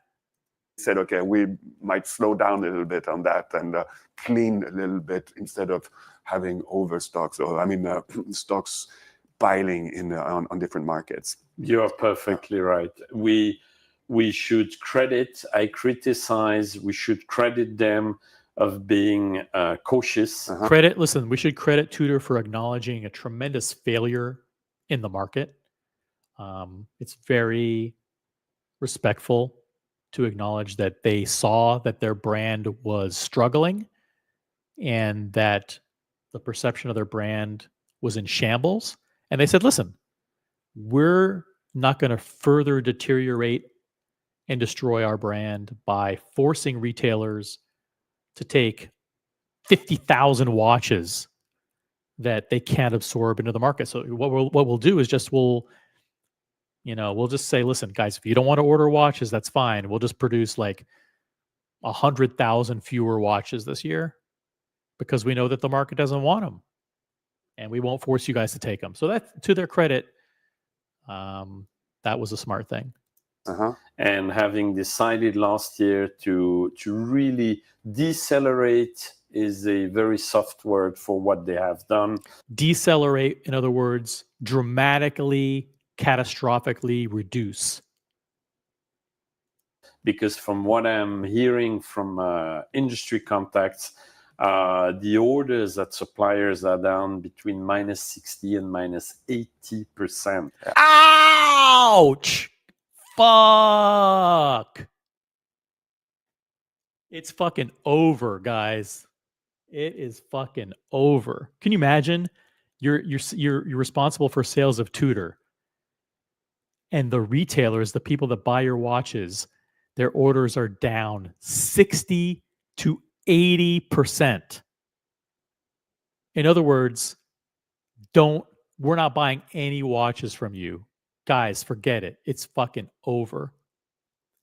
Orders down 60 to 80%. In other words, we have so many fucking Tudors right now that are unsellable. There's no way we could justify buying another watch from you guys. It's fucking done. These guys are toast. Can you imagine being in an industry where you get told by one of your retail partners, we're not buying any more watches from you because we have too many? Nobody wants these watches. They're fucking done. They are fucking done. Is that suppliers are down between -60 and -80%. Yeah. So my -34 at Xworks level, not the sell-through, is probably even very cautious. But yes, you're right. We should credit them with having the courage and of let's credit them with the courage of not forcing their retailers to buy completely unwanted watches. And let's also give them kudos for not shipping 100,000 watches to Joma Shop and to some of the other gray market discount warehouses, because that would have been a death knell, a final nail in the coffin for this brand. Instead, let's delay their demise for another year or two.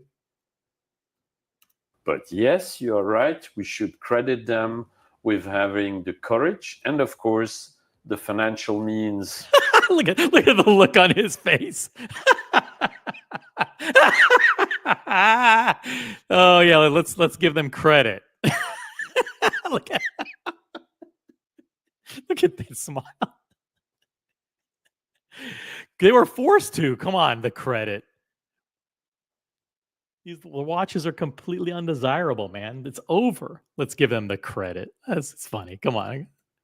Not the sell-through is probably even very cautious. Look at these guys. But yes, you're right. We You're should right. credit them with having the courage and, of course, the financial courage. means. That's what it was. Courage. Of the sister company, allowing them to do that. But yes, they do right. They should clean up, calm things down, and then once the market are a little bit more stable, restart on a sounder basis. Okay, but yeah, that was quite surprising to see. Surprising, shocking. It's the worst performing brand year over year is Tudor.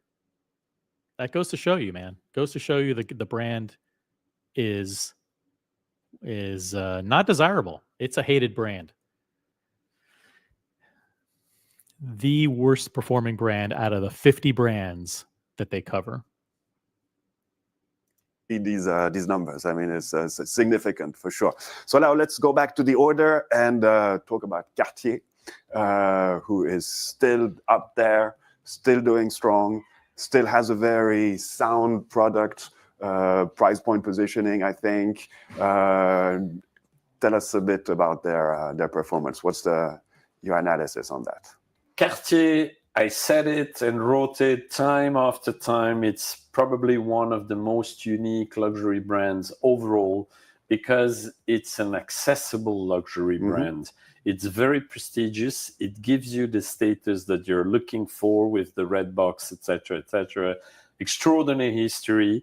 With Rolex, one of the two brands with the most iconic products in watches. And on top of all, they have all that jewelry. But now, remaining on the watches, one thing they do extremely well, and they are focused on doing that, is grooming year after year, one product family, and the year after another. and so on and so on. Last year in 2024, it was the Santos Dumont. And besides that, they did the Tortue, which is a little bit more niche, more for the watch collectors. And there they are good because they not only push on the volume side with very attractive product at very attractive price positioning. On top of that, they increase, let's say, the product credibility that they have with watch collectors, with products such as the Tortue monopusher chronograph. It's a very nice product. And this is something that... Shout out to Cartier and shout out to great products like the Tortue monopusher. A breakout, a well-recognized product that they reintroduced for 2024.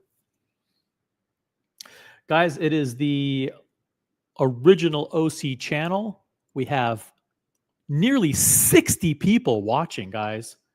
60 people watching, which is incredible. On this Sunday afternoon, we are reviewing in great detail with Oliver Muller, the man behind the Morgan Stanley Swiss Watch Industry Report. Huge shout out to Oliver Muller, author of the report, and to Marc-André Deschoux, who runs Watches TV. Thank you very much for your partnership. Guys, head on over to Watches TV and subscribe. I want to thank him for giving us permission to share the video with you. I highly recommend you subscribe to Marc-André's channel. Everything being presented here is can be found on the Watches TV YouTube channel. Specific data found in the report is property of Morgan Stanley and LuxeConsult. LuxeConsult is the professional company behind Oliver Muller, who is the author of the report, him and his team. So yeah, over 50 people watching. Let's get to 50 likes, guys. 50 likes on the live stream. Let's see how many we have. Boom, over 50. Awesome.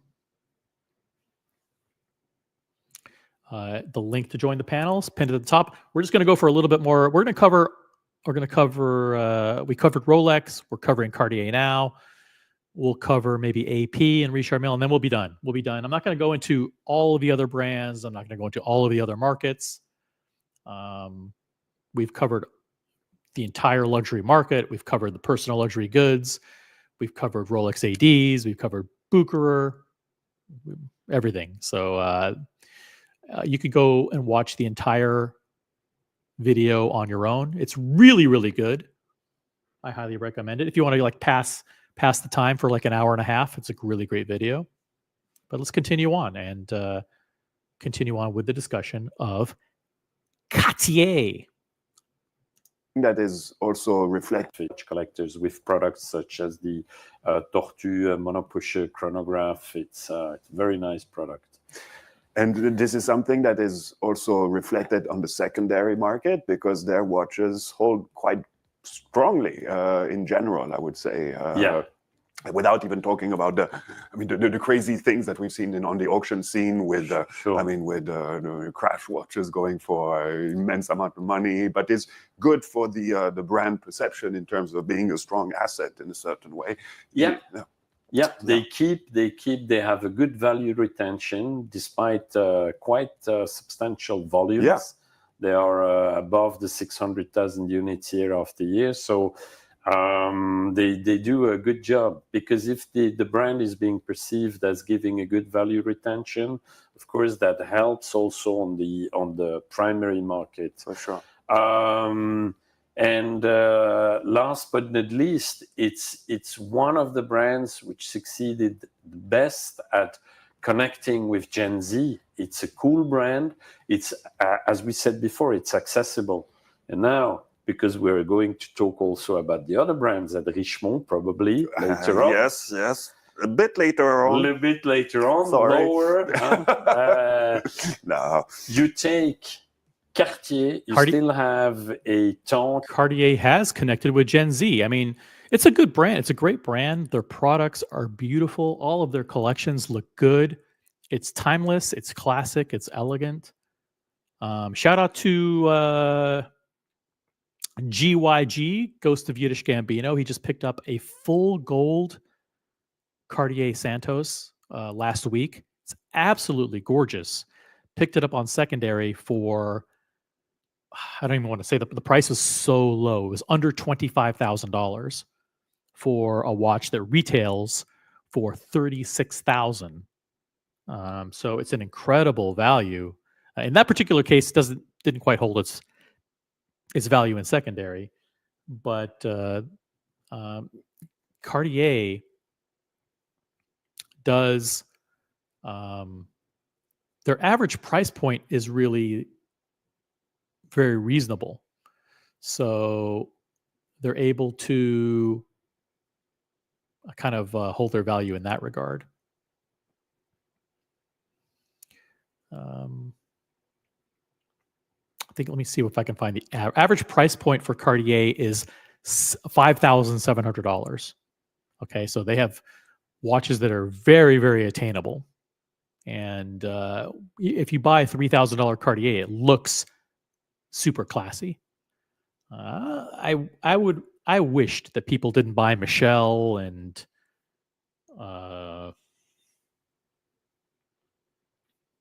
some of those mall brands. What's the Frank Sinatra brand that starts with a B? That you see in the stores.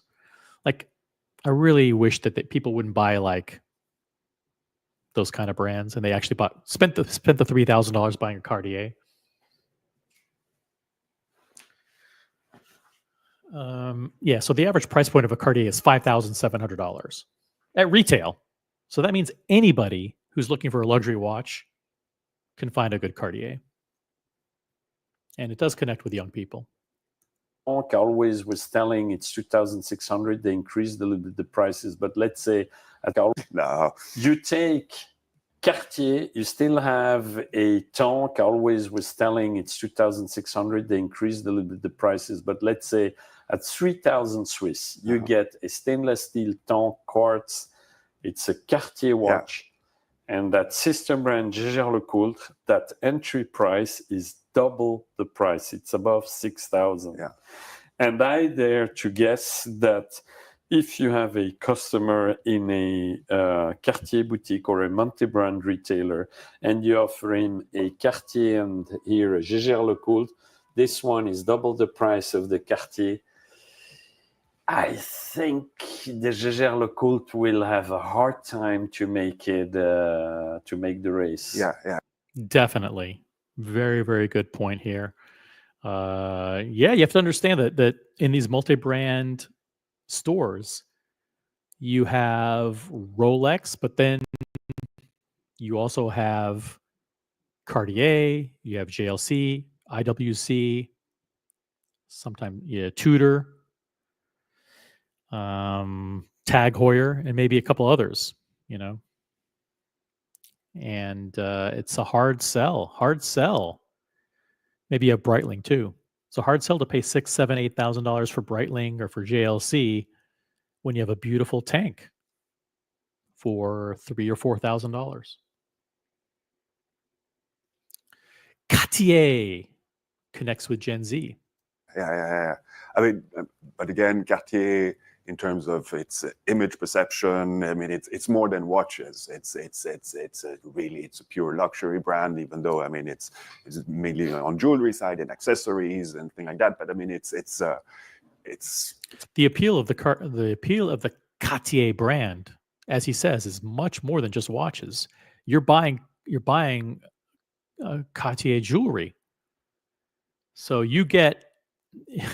Not only do you get a great watch, but you're wearing a brand that shows that you're wearing.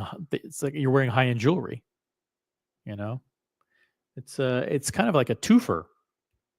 It's a great play to buy Cartier. It's a temple of luxury. Yeah, it is definitely. It was the young people today I'm an old one, a little bit even older than you. God. They forgot, they don't know. It's not that they forgot. They don't know that in fact, the luxury, the way we look at it, dates back only to the end of the 1980s, rather 90s. So the Cartier that you're seeing today was rebuilt in the 1980s with Les Muscles de Cartier, etc. They have done a tremendous work to bring that brand back on the scene, under the limelight. And it was probably one of the first, if not the first, transversal luxury brand. With from glasses to perfume, writing instruments, etc. Everyone tried to copy that afterwards, but it's not that easy. And yes, you are right. It was also one of the first brands to go D2C, so that you were in the Cartier temple and not in some obscure, sorry for the multi-brand retailers, but Cartier actually does a pretty good job balancing direct distribution with multi-brand boutiques. I mean, they're everywhere. Cartier is everywhere, but it doesn't seem to tarnish their brand like somebody else, like some other brand. So Cartier is in every jewelry store, in every multi-brand watch store, but they also have their own boutiques, which are primarily jewelry, but they also have a little tiny watch section. But it makes Cartier is unique in that ability to basically marry their big brand with multi-brand retailers and not have it tarnish the reputation of the big brand. You are at Cartier, you are in the temple, so you have all the codes of the brand, which are really nicely shown. All right, further down the list, still on number 3, Omega. Yeah. So, I mean... So, my love, Marc, they try to compete. They do a good job. Let's look at the positives, and then I'll come to the negatives. They are losing ground against Cartier and Rolex in the first place. That's beyond any questioning. On every market? No, that's the point, and not on every price point, because if you look at the price range, those of course are figures which are not published, but if you look at the price range of the entry level at Omega, where they compete with Cartier, where they compete with Tag Heuer, etc., Omega does a tremendous job. It's the 3,000, 4,000, 5,000 retail value, where they are really strong with the Constellation, with some Steamasters, with some Deville, especially in China, because it's an attractive watch. It's Omega, and it's still a very accessible price, below the 3,000 Swiss retail. There, they are strong. There, they are gaining market shares. That's the only thing where I would tend to agree with Mr. Hayek. Sorry, Mr. Hayek, we don't agree on probably anything else, but on this one, we agree. Omega is gaining market shares in the entry level. Where they are losing ground is above that, because my opinion is they did a tremendous work on the Speedmaster and Seamaster, which they regenerated. They came up with a lot of good product initiatives. The last one being the Pilot's watch at the Speedmaster. Very nice watch. Nice piece, yeah. The price positioning is already a little bit daring, if I may say. I agree. I saw it in Omega Boutique in Paris. And when I saw the price tag at 10,400 euros, I thought, wow, but it's a very cool watch. It's a very intelligent marketing, price positioning, doing all that buzz up front, saying, yes, maybe we will commercialize it, maybe not. Everyone knew that they would, of course, start to sell it. And it would be only allocated to professional pilots, etc. That was quite a sidekick towards a competitor called Breitling. Very smart move. very good sales. So there, good job in the US, especially. They are very strong. They grew a lot in the last 6-7 years. Omega's done a particularly good job here in the United States, shifting people to their boutiques to buy watches. So a higher proportion of their sales are done through direct boutiques, which gives them extra margin. Actually, now 40%, believe it or not, 40% of all the value of all the watches that Omega sells is being done direct now, which is a very, very smart move. They're getting people to spend more money on watches than ever before as they've raised prices, and they're forcing, and I use the word force lovingly, customers are choosing to go to Omega boutiques to buy those watches because they feel they're getting a better experience and they want to have a direct relationship with Omega. So Omega still produces over 500,000 watches a year. Average transaction price of $6,700 per watch. And Omega, the brand, 2.4 billion Swiss francs a year. It's up 50% from just a few years ago. So I have to disagree with Mr. Muller here. I think I don't think they're just okay. I think they're doing fantastically. They're selling over $500,000 watches a year consistently. They're increasing the proportion of watches that get sold direct. Then again, now up to 40%. Their average transaction prices are up. They're up from 3,000 or 4,000 a few years ago, now up to almost 7,000. And their overall revenue has gone up from 1.6 billion to 2.4 billion over the last 4 or 5 years. So I think Omega is absolutely doing the right thing. They're doing a very good job. Guys, it's the Original OC channel. Over 50 people watching. We're going to continue on for just a few more minutes. I want to cover AP and maybe Richard Mille after Omega here. And then we'll probably wrap it up, unless someone jumps on the panel and you want to continue the conversation or the analysis. Let's get back to the action. Here's excellent job. A lot of money invested in monobrand boutiques, in communication, in sponsorships, etc., etc. Talking about Omega here. They are the brand at Swatch Group which managed to diversify away from their Chinese dependency. They still depend a little bit more than Rolex and other direct competitors, but not that much. And the Olympics last year gave them huge exposure. The Olympics gave them a huge exposure. If I were to measure, the return on investment that you have with that kind of sponsorships, it's very good because, of course, the whole world is looking. They are the official timekeeper. They have sold tons of watches during the Olympic Games at their Paris boutique and elsewhere in the world. That's very positive. But I look at things more positive when they are over time or during the whole year. Mm-hmm. That's, if you compare, I'm not a big fan of Formula One. I like cars, but Formula One is another thing. It's all over the year, so you can exploit a lot better during the year, and it's all over the place, all over the world. Yeah. It's a circus, a moving circus. So yes, Omega, difficult. I wish they would perform better. As you probably noticed, the number 4 is very close behind. Yes. And all right, so that's it on Omega.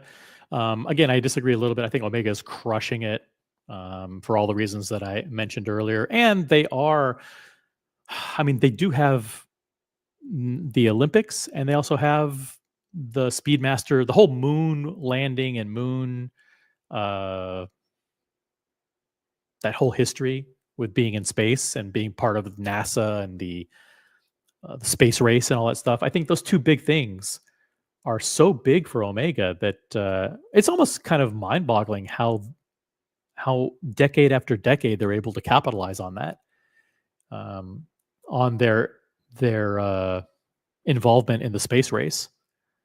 And you combine that with massive investment in the Olympics, with the billions of eyeballs seeing them as the official timekeeper, seeing the brand everywhere, and people all over the world realizing, oh, this is the pinnacle of timekeeping, the pinnacle of watchmaking in the mainstream watch market. So I think they're doing an amazing job.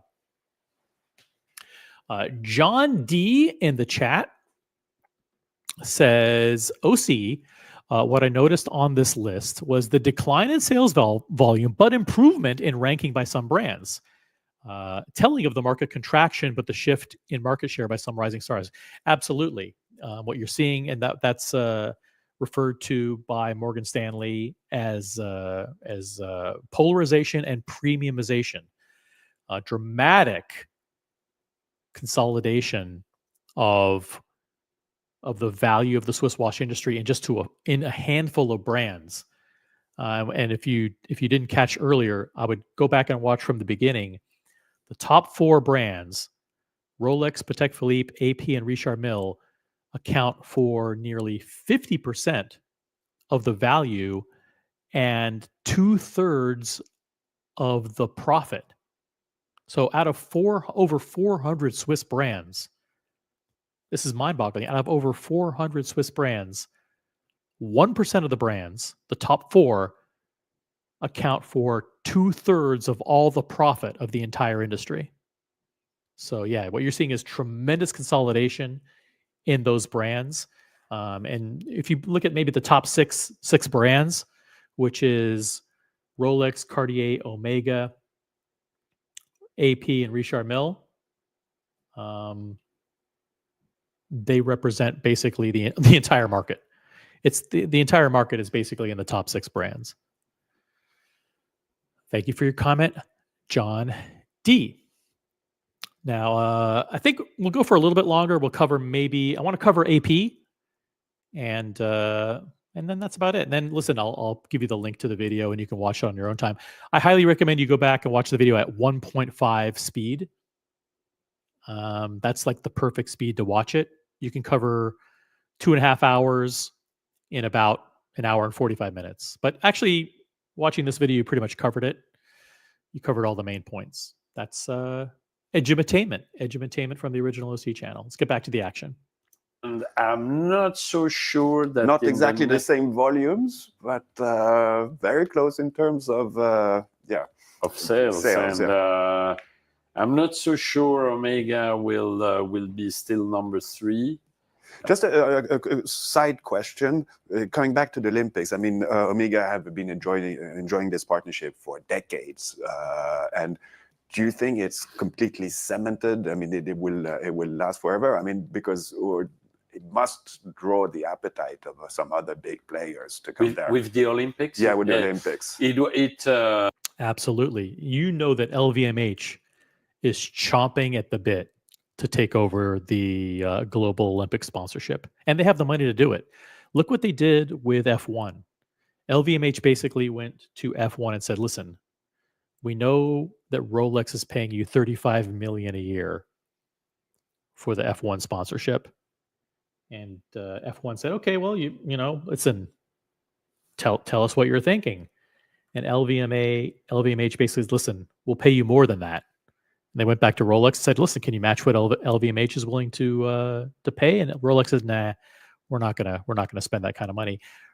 LVMH is paying $1 billion over 10 years to promote Tag Heuer, Hublot, and some of their other brands, which is mind-boggling. They have the money. LVMH has the financial wherewithal and the fortitude to take on anybody.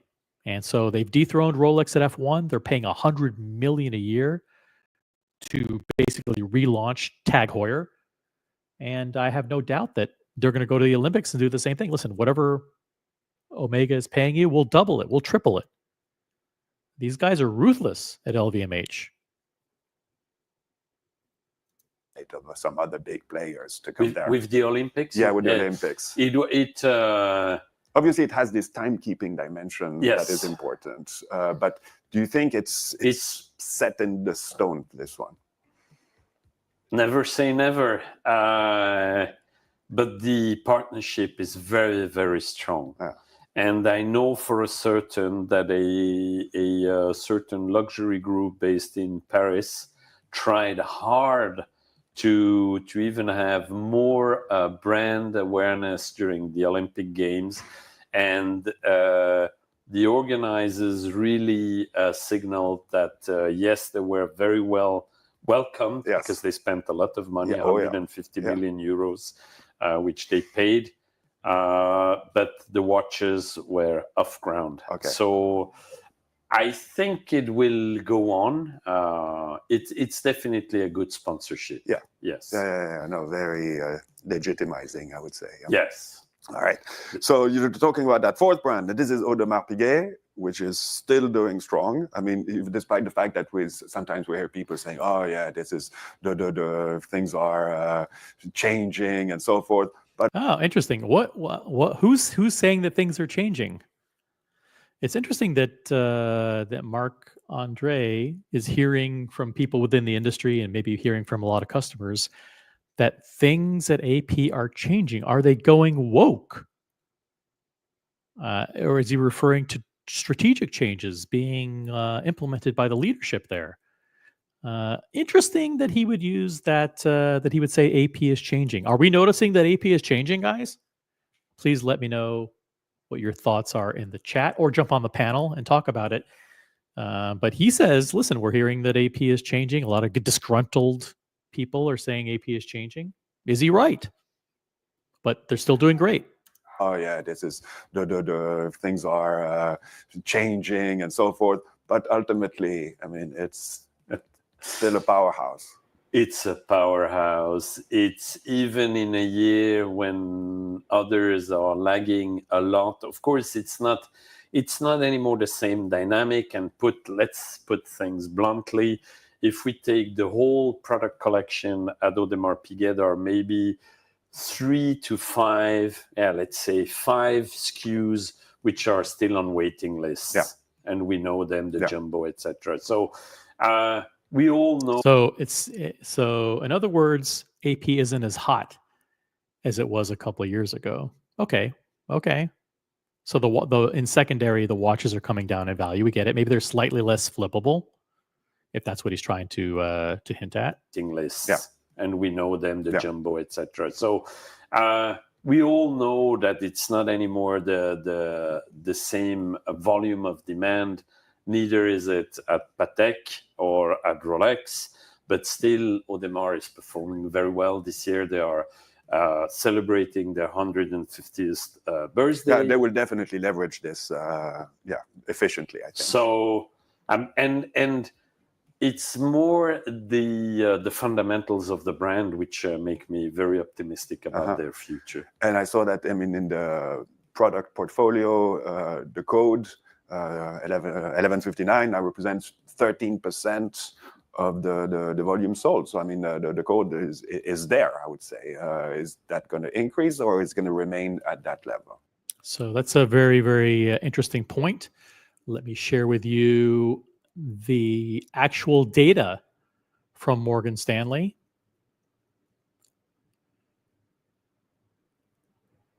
Here you can see the breakdown of the sales from the Audemars Piguet product line, the product mix. You can see here that the Royal Oak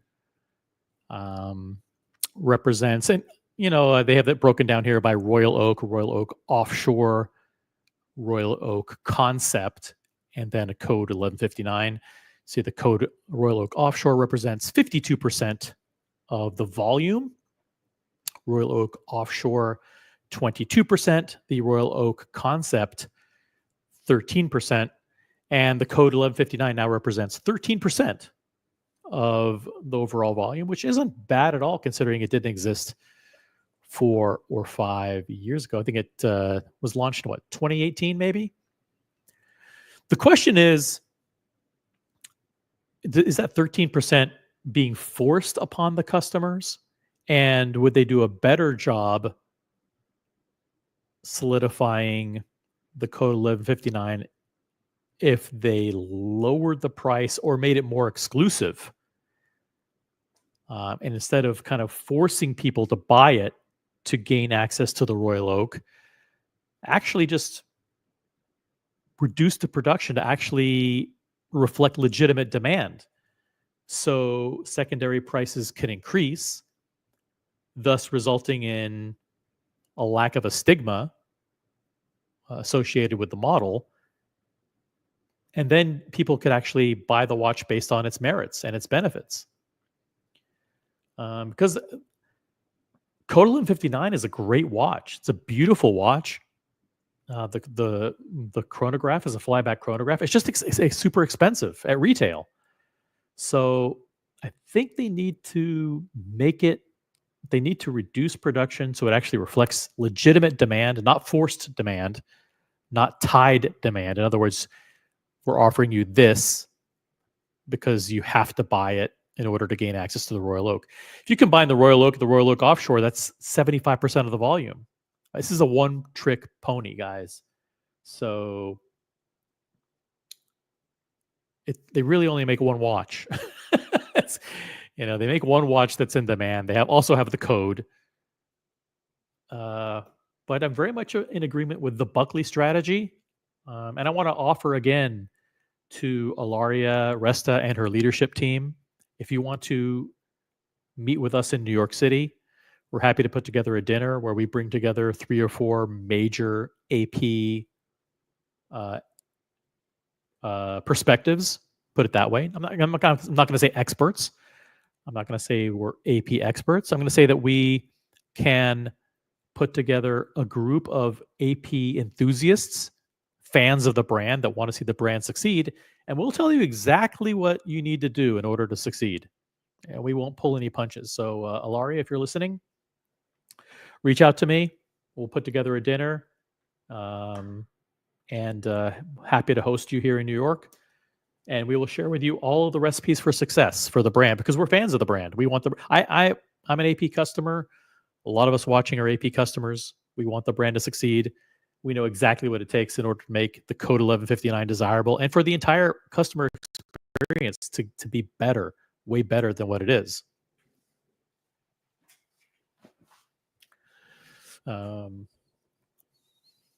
So that's the breakdown. Now, listen, if you want the Code 1159 to be 25% of your sales, you're going to be forcing it down people's throats. That's the opposite of what you need to do.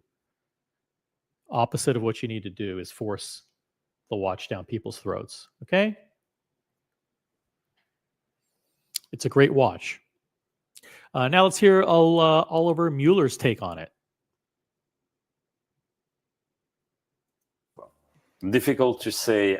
Probably their goal long term is to go to 20-25% of the overall sales, which would be a major achievement because having a goal just for sake of having a goal, like, hey, you know what? We need to diversify the product line.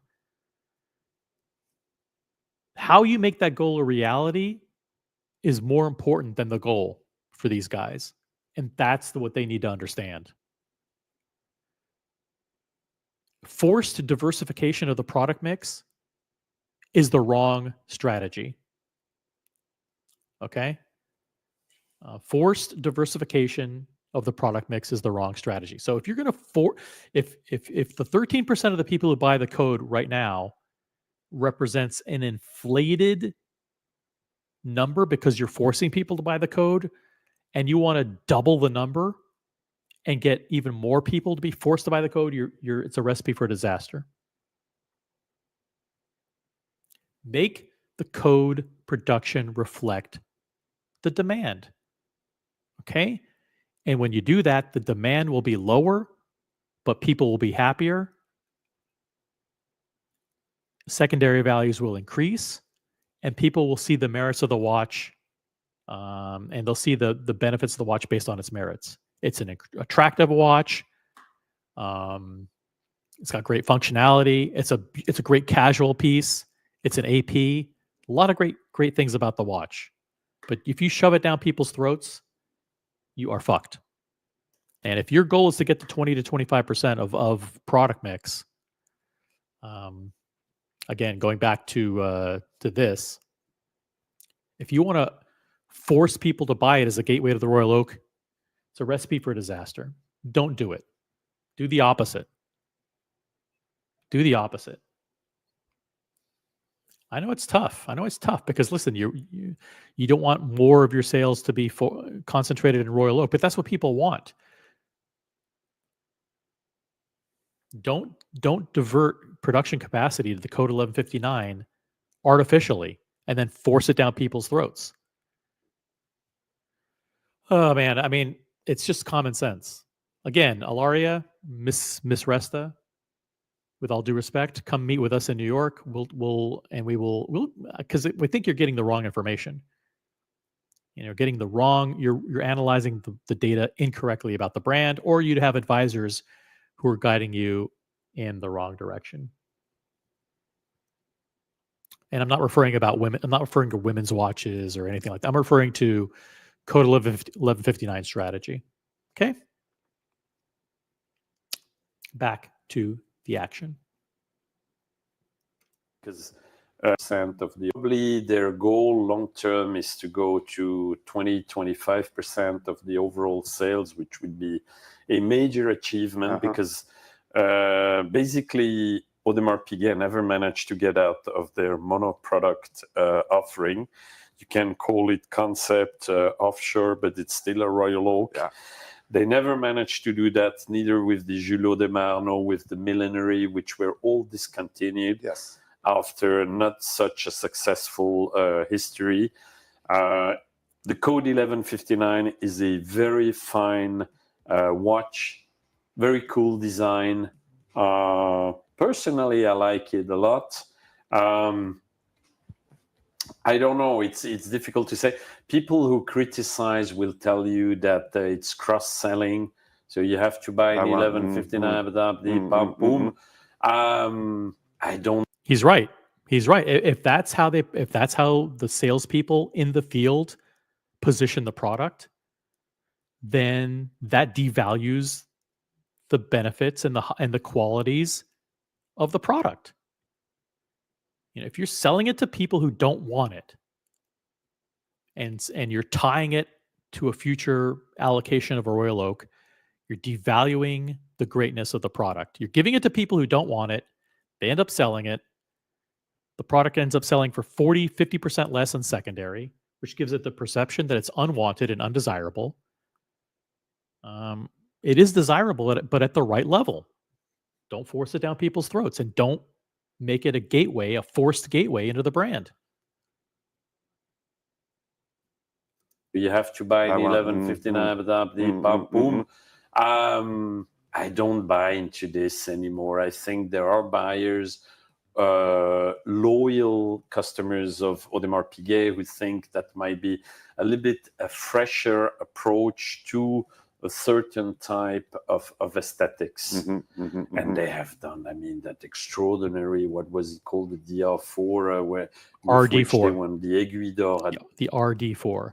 RD4, I think it's called the Universal, which is that super complicated Code 1159 that they introduced in 2023. Super thick, but it's just got like tons of complications in it. It's the RD4. By the way, I heard that the RD4 was actually supposed to come out in 2025. Don't tell me where I heard this or why I heard it, or if it's even truthful at all. It may just be a false rumor. But I heard that was originally the Universal RD4 was supposed to come out in 2025, consistent with AP's 150th anniversary. But Francois Benamias sped up the development and sped up the introduction because he wanted it to launch under his tenure, and he didn't want it to launch after he was gone. So take that for what it's worth. Probably nothing. Probably just a fake rumor, but whatever. Thought I'd share it with you. Had the GPHG, which in terms of mechanics, it's this is the RD4 here. Just Code 1159, but tourbillon and all of that stuff. Chronograph, whatever, minute repeater. just amazing. Yeah, that was. And they have learned from their first mistakes in terms of products, the dials they had made, etc. So the product is at a totally different level now. But they've been hit on the secondary market for sure, and this can have a little impact on the desirability. And but it also, I mean, we have to be honest, it went crazy. Of course. It was just completely irrational at one point. Basically, let me state this because hopefully we will have some watch collectors watching this discussion. Sure. So I always tell people you should not look at the last 6 months, not look at the last 2 years. Let's take the time frame, maybe pre-COVID, and let's put it at 2018, just to take a reference on the timeline. And anyone having bought a Royal Oak in 2018 compared with today still has made a very good investment. Very, very good. It's a plus between 60 and 80% cumulated, which is quite impressive. Yeah. It's a good investment. I dare to say that there are not many Porsche where you can expect to have such an upside, or a Ferrari, except for limited series, etc., where you can expect that return on investment. Yeah. So it's a way of looking at the market. Of course, if you are in there to speculate, of course, you will be disappointed. Yeah, of course. But I mean, I find it more sound to the situation we're in now. Continue down the list, and another big player, Patek Philippe. Yeah. All right. So that was AP. I think a pretty good analysis there. Let me see. Buckley has a comment here in the chat. Buckley says he doesn't buy into AP putting people on journeys, ? The majority of codes and offshores sell on their own merit to people already collecting them. I think what he's saying, I don't want to misinterpret, but I think he's saying that there are people that like the code for what it is, and there are people that like the offshore for what it is. Is it the percentage that AP wants it to be? No. Is it the percentage that AP is currently transacting? I say no. Okay, I say that the production doesn't match the actual volume, and the data that supports that is looking at secondary values. If you look at code 1159 in the secondary market, a steel code that sells for $26,000 plus tax at retail is selling for $17,000 to $20,000 in secondary. Okay, that's 40% reduction. So that means there's a disparity between supply and demand.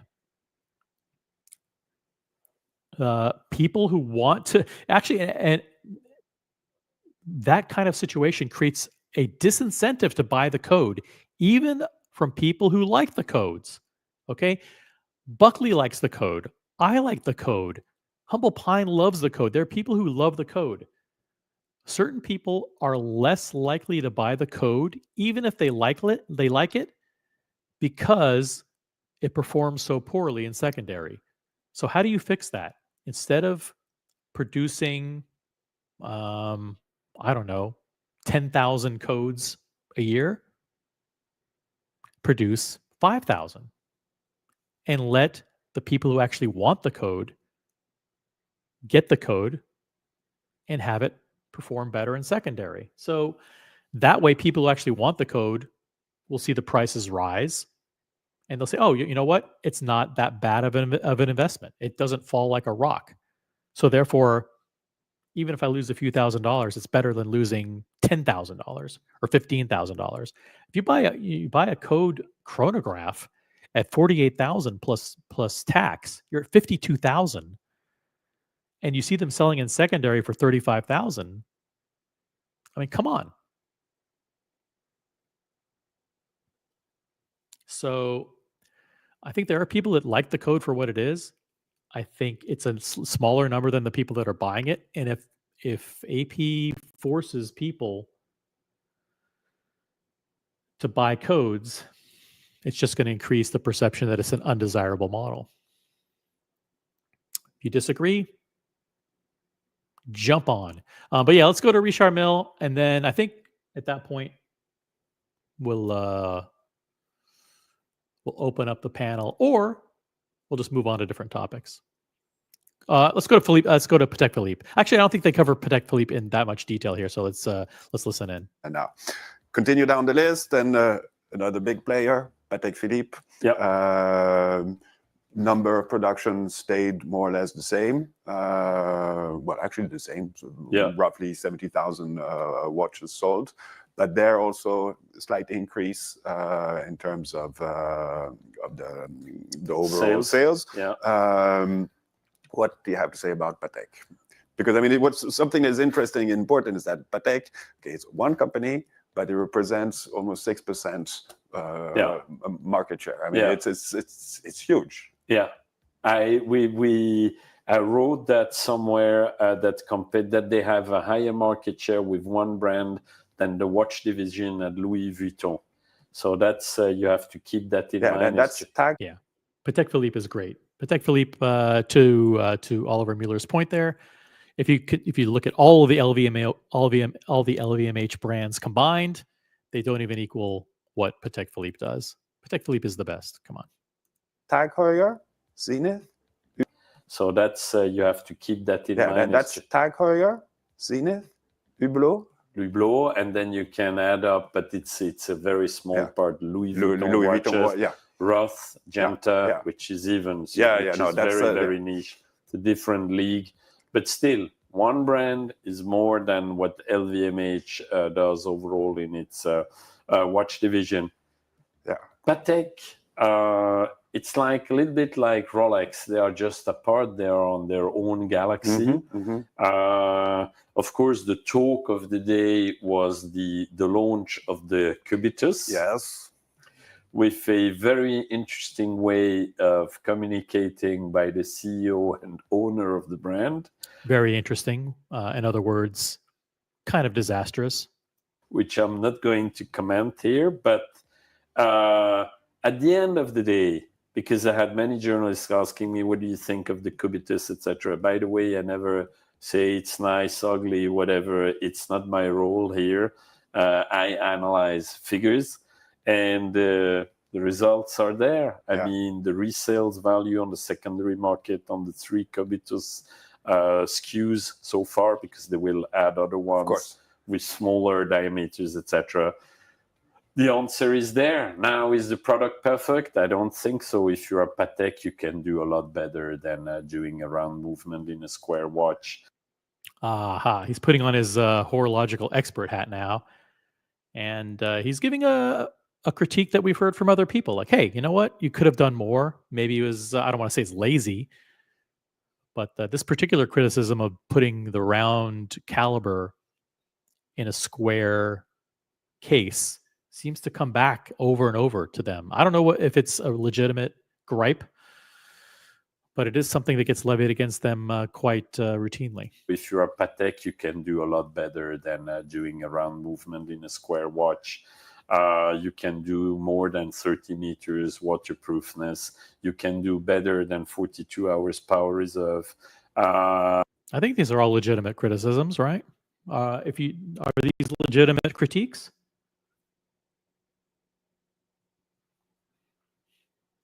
Let me know. Yes, Patek, you can do better than that, especially if you're claiming that you launch only every 25 years a new product line. You could have taken the time to do a lot better.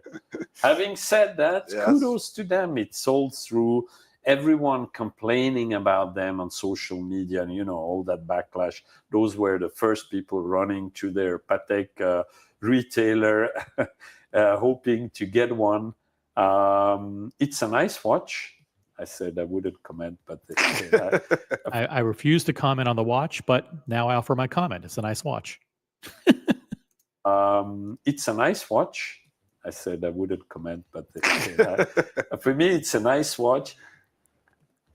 I would dare to say if I were to criticize something, I always say, if I introduce something new, it has to have a purpose. And if I look at the existing collection, for me, the cubitus doesn't have a purpose. Yeah.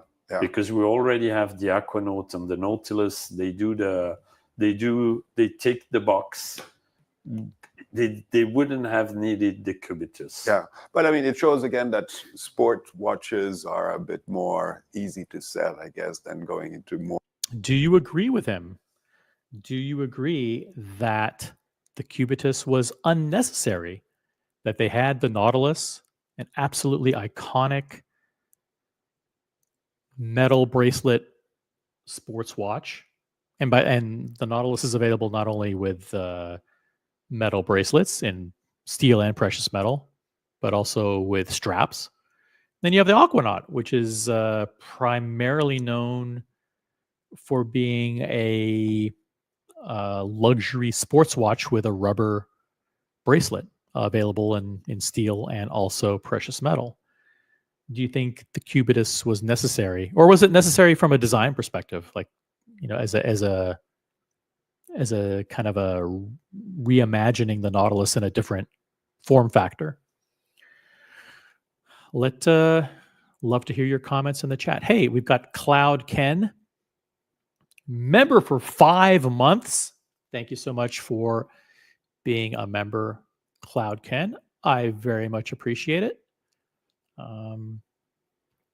For those of you who are not members, please become a member. I'm sure there's a link somewhere. Cubitus will bring down the values of the Nautilus and Aquanaut. The Nautilus will be the what of classic shapes? Neither round or square enough. Will be the what? What does the TT mean? Nautilus will be the what of case shapes? Help me out, Cloud Ken. What do you mean by TT? TT typically means two-tone. Nautilus will be the two-tone of case. I don't even know what that means. What does that mean? Nautilus will be the two-tone of case shapes. That makes no sense. Neither round. Oh, okay. In other words, like Nautilus will be the undesirable of case shapes because it's neither round or square enough. I'm not sure if I agree with Cloud Ken here. He's saying that basically the Nautilus and Aquanaut, they aren't round and they aren't square, so they're kind of stuck in the middle. So they're less desirable. I don't think that holds true. If I'm analyzing if I'm understanding your comment directly, not sure I agree. Feel free to clarify in the chat, but I very much appreciate your being a member. I really, really do appreciate all of my members. You guys are phenomenal. If you have a star next to your name, you are a member. If you don't have a star next to your name, please consider becoming a member of this channel. We provide, I was going to say good quality content, but it's not that good, but it's okay. It's something to do on a Sunday. 50 people watching on this Sunday afternoon, over 60 likes. So the fact that we have more likes than actual viewers is a testament to the fact that people are filtering in and upvoting and then moving on to other things. That's an awesome thing. Cloud Ken clarifies his comment. Yeah, the gray dealers would be best to keep their Cubitus collection box away from the Nautilus box. A whale coming and seeing them together wouldn't like the Nautilus if they saw them together. Do you guys agree that if you see the Cubitus next to the Nautilus, that the Cubitus looks so much better and it takes demand away from the Nautilus? Jump in and let us know your thoughts. Back to the interview. And back to the discussion of the Patek Philippe brand and the cubitus. More kind of watches are a bit more easy to sell, I guess, than going into more kind of classical, elegant type of watch. Sure. Not saying that it's not elegant, but I'm just saying that it's the sport dimension is still something that is really carrying. Not only talking about Patek, but overall, right? I mean, yes. Yes, of course. The momentum is there. It's the Nautilus, the Aquanaut, and they jump on that trend with the cubitus. And by the way, the cubitus allowed them to increase their average price, because when they discontinued the Nautilus 5711 in stainless steel, we were more or less at 28,500. Now we have that stainless steel cubitus at 35,000. So anyone without having attended MIT can figure out that the margin, the bottom line, is increasing substantially. Substantially. Yes. All right. Richard Mille still performing. All right, that's the end of Patek Philippe. Final brand we'll cover is Richard Mille, and then we'll let you guys get back to your afternoon and have an amazing Sunday. But let's cover Richard Mille. Maybe we'll open up the panel and do some. We'll shift topics, but maybe we won't. Maybe we will just call it a day. We'll see. We had also heard, people going, "Oh, it's maybe now it's done. It's done. It's over. People are tired and things like that." But no, it's still there. People are tired. Are people tired of Richard Mille?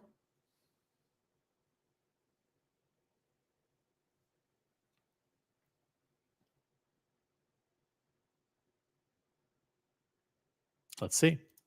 Obviously, there again on the secondary market, we see that, watches, it's very rare that they go for a premium now, but nonetheless, they're still producing 5,700 timepieces. With an average sale price of more or less 240,000 Swiss francs. Now we are above that. Yeah, we are at 270. Okay, yeah, sorry. Yeah. With an entry price at 110. Yeah. That's an average price of $272,000. Average $272,000. Entry level model $110,000. This is me. I think Richard Mille is, just as I always says, it's the perfect execution of a luxury brand started from scratch, and where you align all the key success factors at its best. It's rare, it's very expensive, it's always makes you believe that they have just reinvented watchmaking. True or not, probably not so, but it's very nice movements, very nicely done. They are always at the forefront with new materials, etc., etc. So they are successful. Yeah. There is nothing more to say about that. The only limitation, I think, to their model of being rare at a very, very high price level is their limited edition of the Ferrari, the Ultra Flat. Yeah, that was interesting. Yeah. Apparently the Ferrari Ultra Flat, which I've had the privilege of seeing in person. Shout out to the incredible team at Richard Mille in New York City, the absolute best team there. And I know a lot of you guys who've been there can agree. They really do a phenomenal job. Got to see this watch in person, but yeah, it's. I think this was priced at 1.888 million or something like that, limited to like 100 pieces or 200 pieces or something like that. This one it's tough, a tough sell. This was the only model that I think they overestimated the demand. Maybe. Think about it. A $1.8 million watch. Maybe they should have made like 10 of them or 20 at most, but they made like 100 of them. So too many. So which they overestimated their ability for the market to absorb a very, very specific watch at a very high price point. But obviously, technically, incredible achievement. to come out with a watch so thin. Right. 0.8 of the Ferrari, the Ultra Flat. Yeah, that was interesting. Yeah. $1.8 million, 150 pieces. And I think the wrong number in that equation is the retail price, because at 1.8 million, even at Richard Mille, 150 pieces are definitely too many. It's not me saying this, it's the secondary market. Yes. Because when you see the resale prices, they are substantially down compared with retail. We are Minus about minus 30%. Yeah. So it's you know, you can push and push, but the market up there is not the market that everyone dreams of. There are not millions of people at that price level for a watch. There are a few thousands. Overall, in the above 100,000, you could say it's more or less 35,000 potential buyers a year. Yeah. Well, it's a small club, big enough to play with, but of course. Yeah. And overall, again, kudos, and I love the way Mr. Mille talks about his life success story, because it's. When he talks about that, of course, he's successful now. He's a very rich man, retired, etc., etc. He doesn't want to give any interviews anymore, by the way. But with the few times he does it, then he's very laid back, and he's not saying we were the best. No, he explains bit by bit by bit why they were so successful. Yeah, no. Well, I guess they still have momentum. All right, so there you have it. That is, I think that'll bring to an end our analysis and review of the interview with Oliver Muller of LuxeConsult, author of the Morgan Stanley Swiss Watch Report. I highly recommend that you check out the video. As a matter of fact, I will drop a link to the video in the chat. So here's the watch the video here. Okay, so that's the link to the video. Check it out. I would recommend watching it at 1.5 times speed. If you head on over there, please leave a comment and let them know that you came there from the original OC channel. Very much appreciate that. Let them know that because they were very, very nice to let us replay their content. If you want to, and I do recommend that you do, please subscribe to the Watches TV channel. That is that link is right there. Please subscribe, and also please follow Watches TV on Instagram, and I'll drop that link there.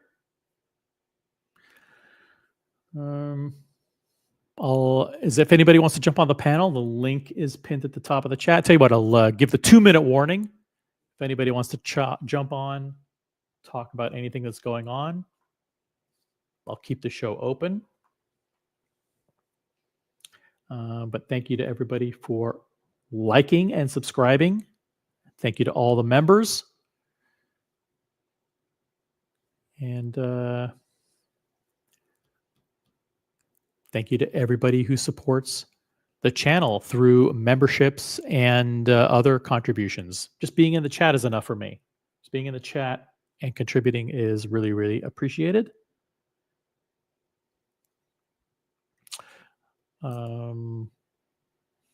But yeah, have an amazing Sunday.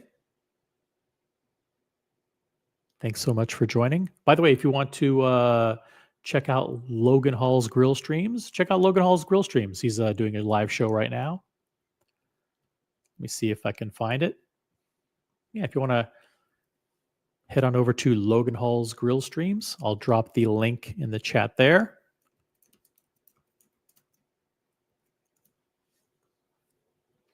Support Logan. And that's it. 30-second warning, guys. 30-second warning, and then we'll let you go back to your Sunday afternoon. Hope you enjoyed the show. Huge shout out again to and big thank you to Marc André Deschoux of Watches TV. Great interview. Special thanks to Oliver Muller. Thank you to LuxeConsult and to Morgan Stanley. And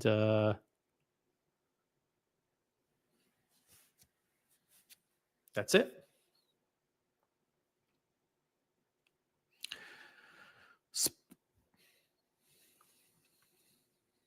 That's it. OC, rocking the Patek Philippe, 5396.